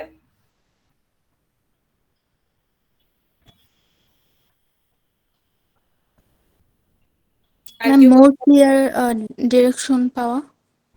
সরি আফরিন, আরেকবার বলেন। Ma'am, more clear direction from authority. যদি ডেলিগেশন দেওয়া হয় তাহলে এটা পাবে, ইজিলি যেন টাস্ক কমপ্লিট করতে পারে। না, ব্যাপারটা তা না। আমরা বলছি যে ডেলিগেশনটা কেন দরকার বা ডেলিগেশন কেন করা হয়, রিজন কি হতে পারে। ডেলিগেশন যে প্র্যাকটিস করবে কোনো ম্যানেজার, কোন কোন কারণে তার মনে হতে পারে যে হ্যাঁ আমার ডেলিগেশন প্র্যাকটিস করা উচিত। আমরা অলরেডি দুটো রিজন পেয়েছি, আর কি রিজন হতে পারে যার কারণে ম্যানেজার ডেলিগেশন করতে পারে? ম্যাম, effectively ডিরেকশন পাস করা ওয়ার্কফোর্সের কাছে। হোয়াট ওয়ে, মানে কিরকম একটা For এক্সাম্পল দাও। example, if there is, ma'am, a lot of managers, then there will be a lot of directions passing down to the subordinates, so that there would be equal amounts of directions passed down to each other. তো সেটা একজনকে কেন করবে? বাকিদেরকেও তো সে করতে পারে। Ma'am, বাকিদেরকে role divide করে দিবে যাতে করে এই এফেক্টিভ পাস ডাউনটা যাতে করে হয়, যাতে করে সবাই মানে একটা কমিউনিকেশন, একটা কোঅর্ডিনেশন থাকে। না, সেক্ষেত্রে কিন্তু আর ডেলিগেশন হবে না।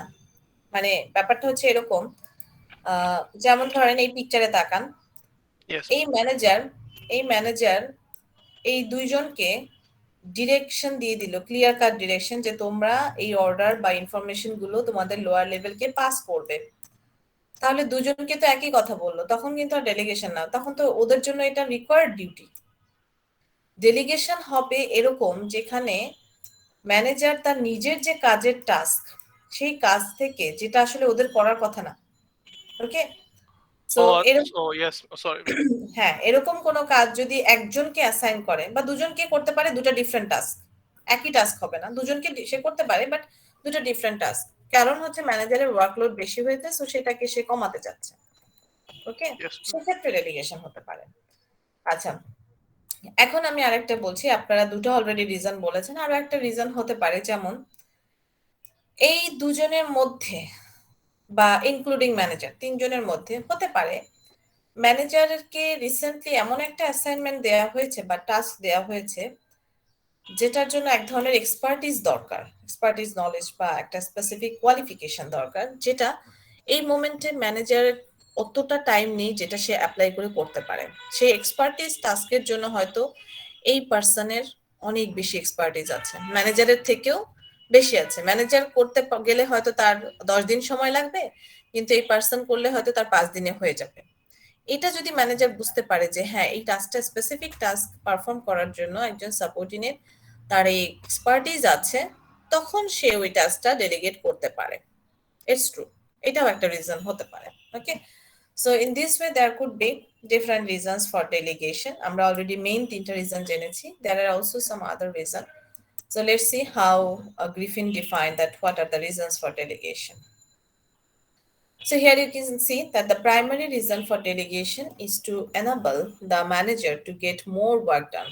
প্রথম কাজটাই হচ্ছে যে তার যেহেতু অনেক অনেক কাজ থাকে, তো কম সময়ের মধ্যে সব কাজ বেশি কাজ করার জন্য সে ডেলিগেশন করতে পারে, যে টাইমের মধ্যে যাতে সব কাজ হয়ে যায়, সো এই জন্য ডিভাইড করে দিতে পারে। ওকে, subordinates help ease the manager's burden by doing major portion of the organization works. Generally প্রত্যেক এমপ্লয়ি তো তাদের কাজ করবেই, বাট এর বাইরেও ম্যানেজারকে যে কাজ দেওয়া হয়েছে, ম্যানেজার তার টাস্ক বার্ডেন কমিয়ে টাইমলি করার জন্য ওখান থেকে কিছু কাজ প্রত্যেক এমপ্লয়িকে দিতে পারে। সো সেক্ষেত্রে অনেক সময় দুজনকে আলাদা আলাদা কাজ দিয়ে দিলেও কিন্তু এটা ডেলিগেশন হবে, but it should not be similar হবে না। ওকে, সো ফর এক্সাম্পল একটু আগে আমরা যেমন বললাম যে হ্যাঁ, দুজনকে আলাদা আলাদা টাস্ক অ্যাসাইন করে দিল, কিন্তু ওটা ম্যানেজারের করার কথা, সেটাই সে অ্যাসাইন করে দিল, দ্যাট ইজ ডেলিগেশন।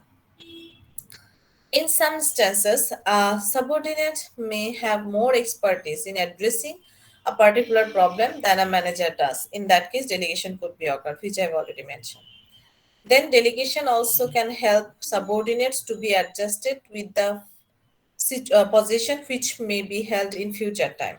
যেমন রাফিদ অলরেডি বলেছেন যে কাইন্ড অফ নার্চার, যে প্রিভিয়াস এখন যে টাস্ক করছে, সো ফিউচার টাইমে যাতে সে ফিউচার কোনো পজিশনে অ্যাকাস্টমড হতে পারে, সেজন্য তাকে ওই ধরনের কাজ এখন থেকেই দেওয়া যেতে পারে একটু একটু করে, to nurture or to make the person performance effective. Okay, so sometimes delegation can help develop subordinate as they participate in decision making. অনেক সময় decision making এ participate করে হতে পারে, or by engaging them to problem solving, or they can improve their managerial skill by performing other activities, and which can be actually assigned by the immediate supervisor or manager. That's also the reason of delegation or reason for delegation. Yes, Salehin. Ma'am vacation অথবা ট্রিপে গেলে কি ma'am delegation হতে পারে? হ্যাঁ, অনেক সময় হতে পারে, যদি লং টার্ম ভ্যাকেশনে যায় বা ট্রিপে যায়, ইভেন মেডিকেল পারপাসেও হতে পারে, ট্রিটমেন্টের পারপাসে হয়তো 2 মাস 3 মাস সে থাকবে না, সো এই 2-3 মাসের জন্য সে এমপ্লয়িকে তার যে টাস্ক সেগুলো ডেলিগেট করে যেতে পারে। Okay okay ma'am. Okay,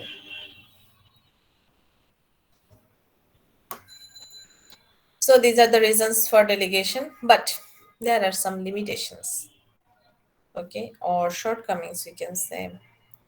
So what are the shortcomings or problems or limitations in case of delegation? The delegation problem can be identified from two perspectives.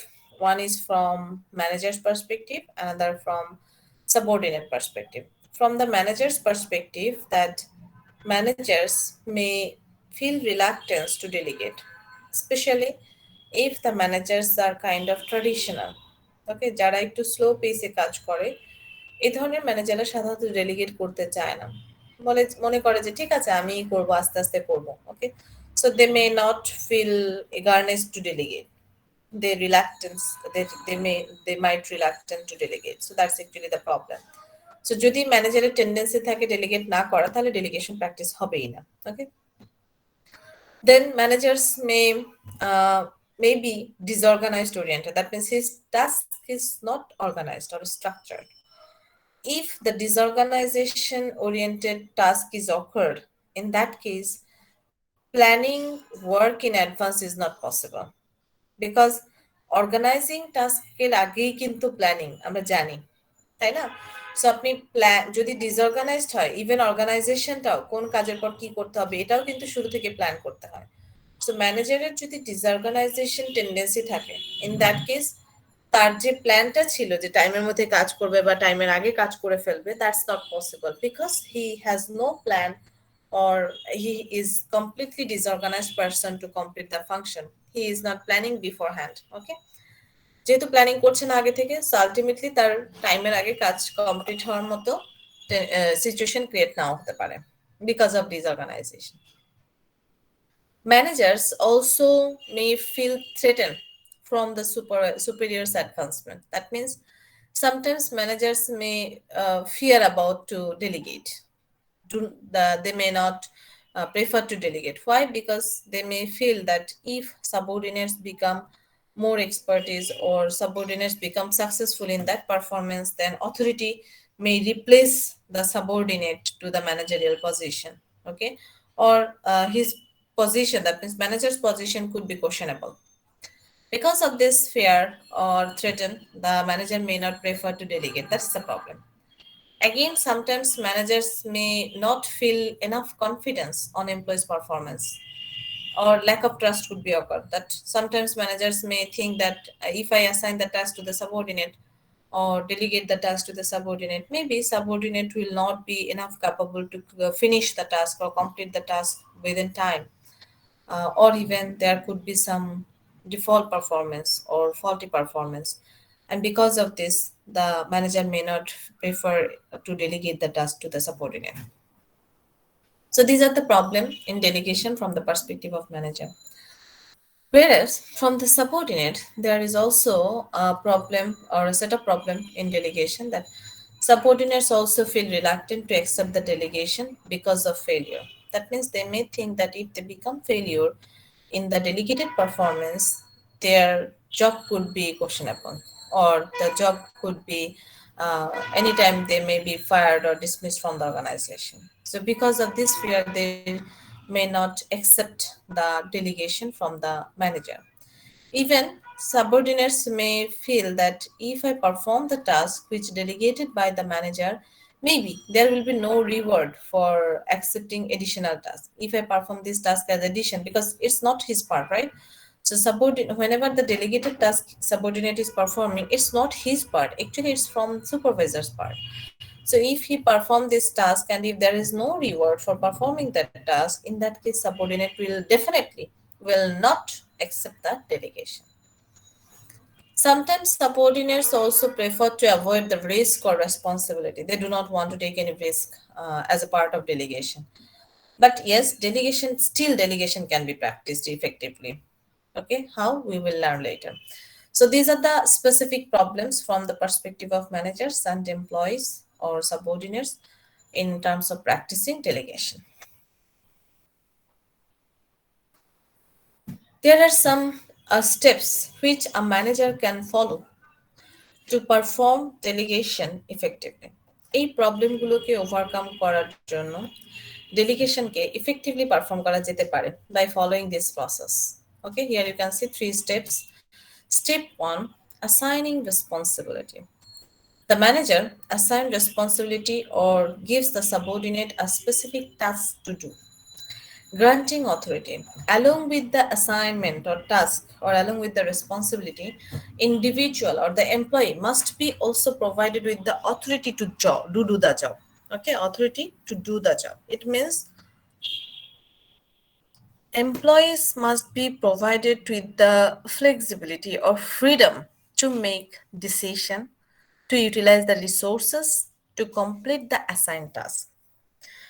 Manager যে টাস্কটা ডেলিগেট করছে সাবঅর্ডিনেট ওই টাস্কটা যাতে নিজের মতো পারফর্ম করতে পারে, সেজন্য রেসপন্সিবিলিটি দেওয়ার পাশাপাশি তার পারফরমেন্স কমপ্লিট করার মতো এনাফ রিসোর্সেস দিতে হবে, রিসোর্স ইউটিলাইজেশনের জন্য এনাফ অথরিটি দিতে হবে, বা এনাফ ফ্রিডম দিতে হবে এবং in some cases decision make করার মতো ফ্রিডম দিতে হবে।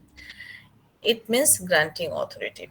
সো টাস্ক অ্যাসাইন করার পাশাপাশি তাকে পাওয়ারও দিতে হবে to complete the function by as per his understandability or intellectual capability. Step 3, creating accountability. Finally, the manager established the subordinate's accountability, that is, subordinate will accept an obligation to carry out the task assigned by the manager. Here, accountability means এই পুরো টাস্কের success and failure দুটোর জন্যই এমপ্লয়িকে credit দিতে হবে। That is call accountability. That means যদি এরকম হয় যে ম্যানেজার টাস্ক অ্যাসাইন করছে, সাকসেস হলে ম্যানেজার ক্রেডিট নিচ্ছে, এমপ্লয়িকে কিছু দিচ্ছে না, তাহলে কিন্তু এটা ডেলিগেশন হবে না বা ইফেক্টিভ ডেলিগেশন হবে না। দ্যাট মিনস নেক্সট টাইম আর এমপ্লয়ি ওই টাস্কগুলো অ্যাকসেপ্ট করবে না বা কোনো ডেলিগেটেড টাস্ক পারফর্ম করতে চাইবে না। সো ক্রিয়েটিং অ্যাকাউন্টেবিলিটি হচ্ছে একজন এমপ্লয়িকে সে ভালো পারফর্ম করলে তাকে অবশ্যই রিওয়ার্ড দিতে হবে এবং ওটার ক্রেডিট ম্যানেজার কোনোভাবেই নিতে পারবে না। That is actually part of accountability. Along with this, the task যদি ফেলিওর হয় তার জন্য রেসপন্সিবিলিটি সাবঅর্ডিনেটেরই থাকবে, বাট এক্ষেত্রে কিছুটা পজিটিভ অ্যাসপেক্টও থাকতে পারে। যখন তাকে অ্যাসাইন করা হচ্ছে, রং পারফরমেন্স, দ্যাট মিনস কোনো মিস্টেক যেটা ড্রাস্টিক নয়, এরকম কোনো মিস্টেকের জন্য তার জব যাতে না যায় সেটাও খেয়াল রাখতে হবে। আদারওয়াইজ ইন ফিউচারে কোনো এমপ্লয়ি কিন্তু ডেলিগেশন প্র্যাকটিসে আসবে না। ওকে, সো পজিটিভলি যদি মোটিভেট করা যায়, রিওয়ার্ড প্রোভাইড করে, then in that case effective delegation is possible. So as a manager of an organization, by following these 3 steps, effectively a delegation could be practiced or delegation process can be practiced. Is it clear up to this term?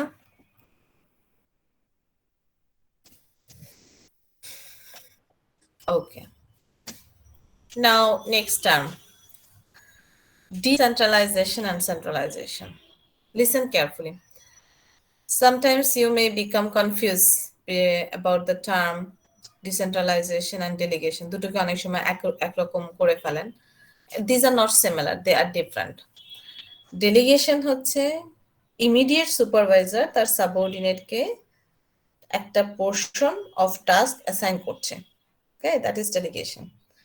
R decentralization হচ্ছে overall পুরো অর্গানাইজেশনে decision make করা বা যে কোনো ধরনের task delegate করার authority যদি সব ম্যানেজারকে আলাদা আলাদা করে দিয়ে দেওয়া হয়, যেখানে টপ লেভেল সেন্ট্রালাইজড ওয়েতে ডিসিশন মেক করে না বা কন্ট্রোল করে না, দ্যাট ইজ কল্ড ডিসেন্ট্রালাইজেশন। ওকে, যেমন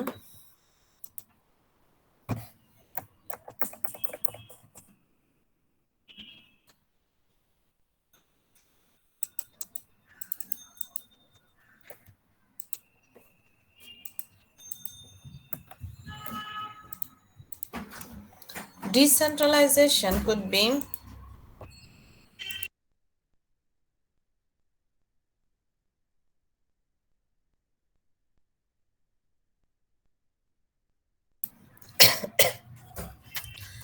decentralization, like this level of position or manager is not taking decision for the lower level or mid level centrally.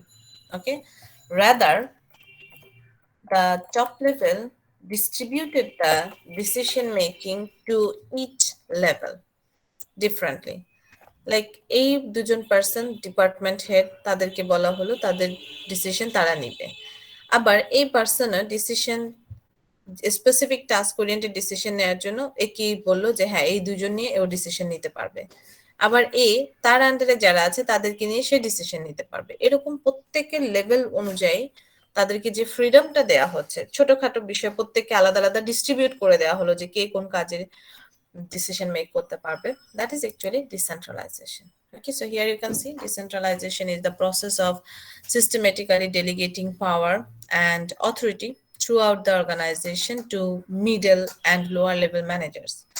Decentralized organization is one in which decision making power and authority are delegated as far down the chain of command as possible. That means from top to bottom the decision-making power and authority is distributed.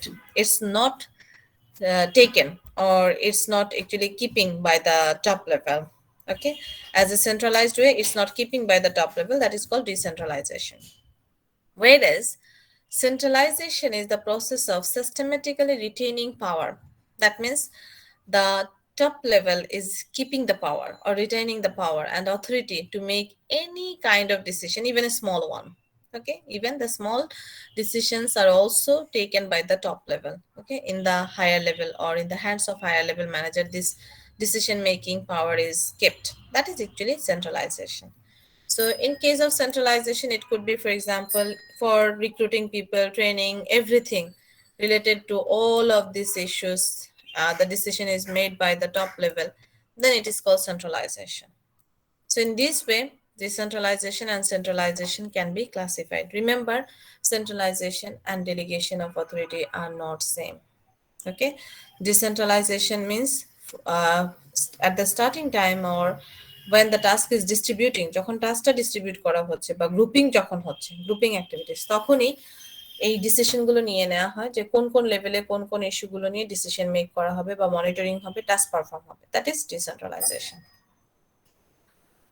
Now, next element of organizing, that is coordinating activities. It means combining or linking or integrating all of the activities among the organization or within whole organization. So coordination is the process of linking the activities of the various department. Excuse me.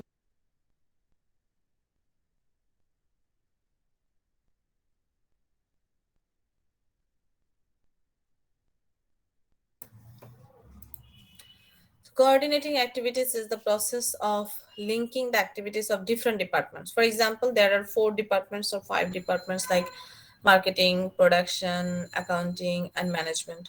All of the departmental activities are combining to get the whole result for the organization. That is termed as coordination. So in case of coordination, there are 3 tools or devices which actually used by the organization.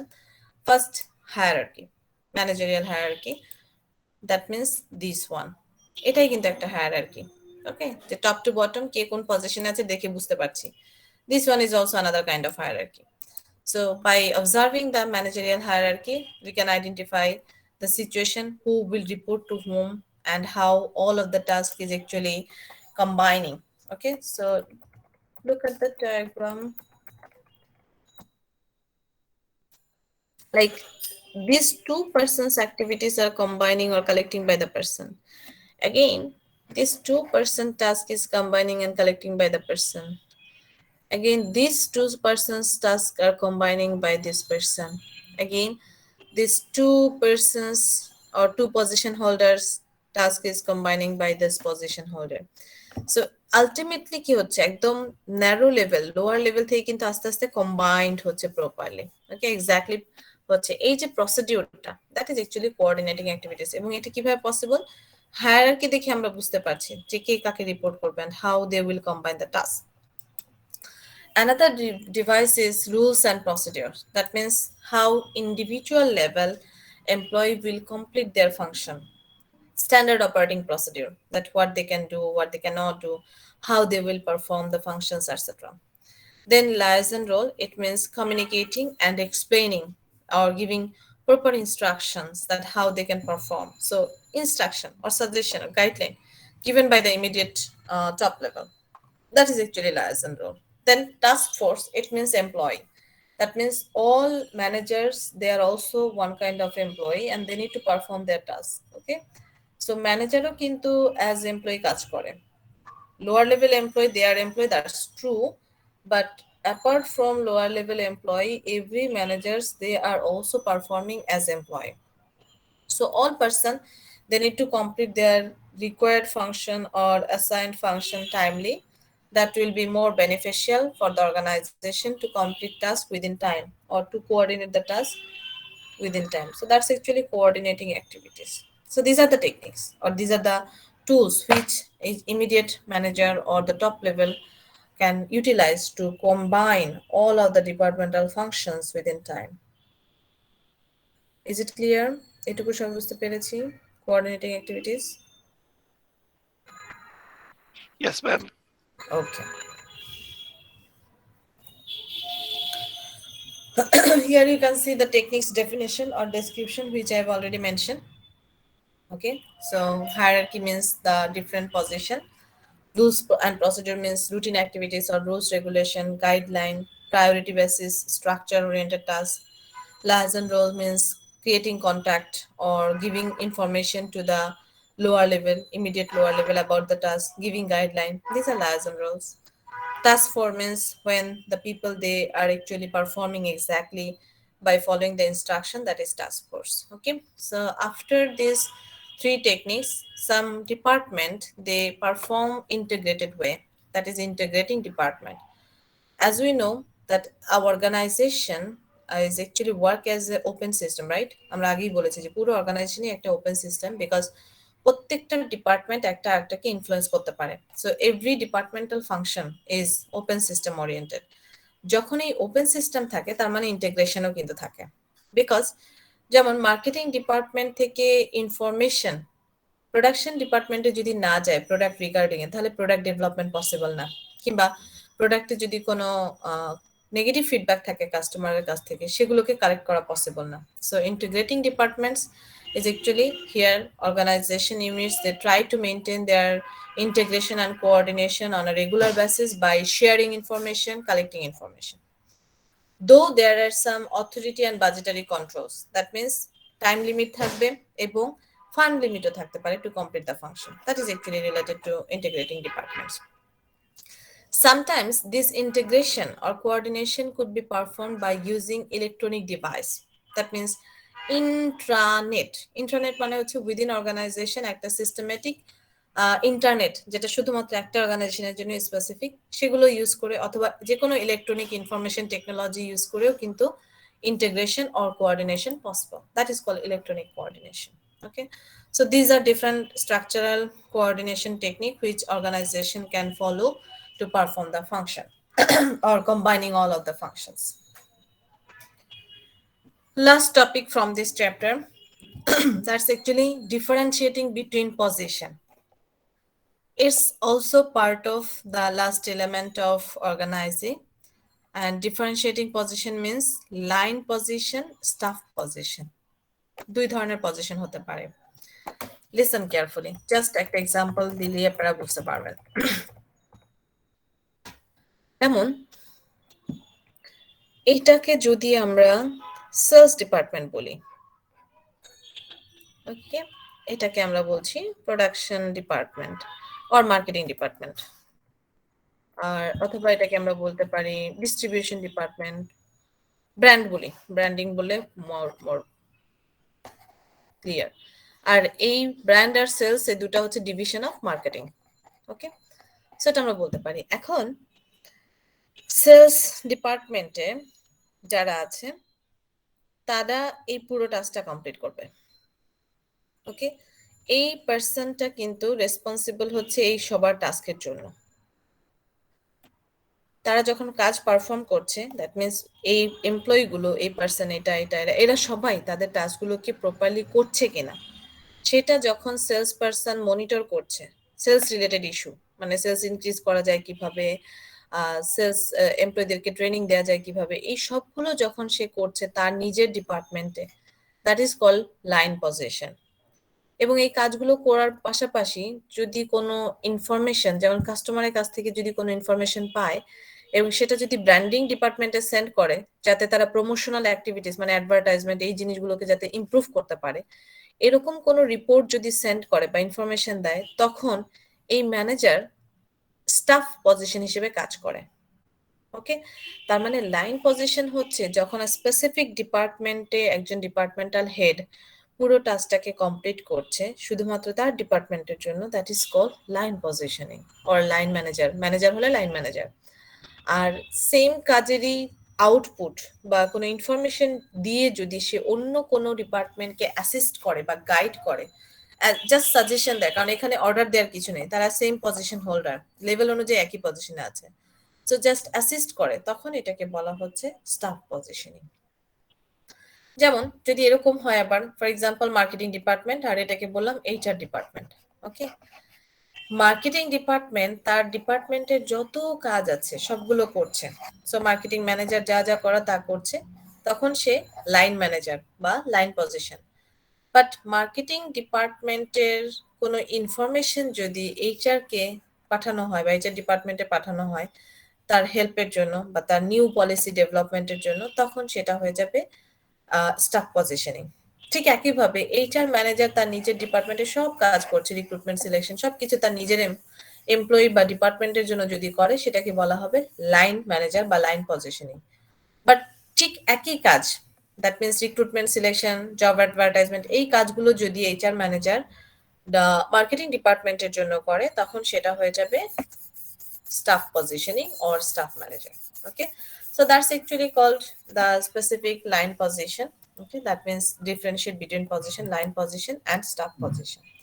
So here you see line position is a position in the direct chain of command that is responsible for the achievement of organization goal, and staff position is intended to provide expertise, advice and support for other manager or line position, that is staff position.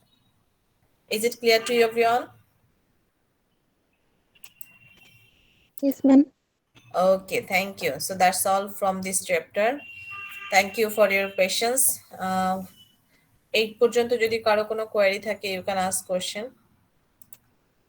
Now I will take your attendance, then you can leave the class. যেহেতু already it's 3:05, so I'm taking your attendance by using app.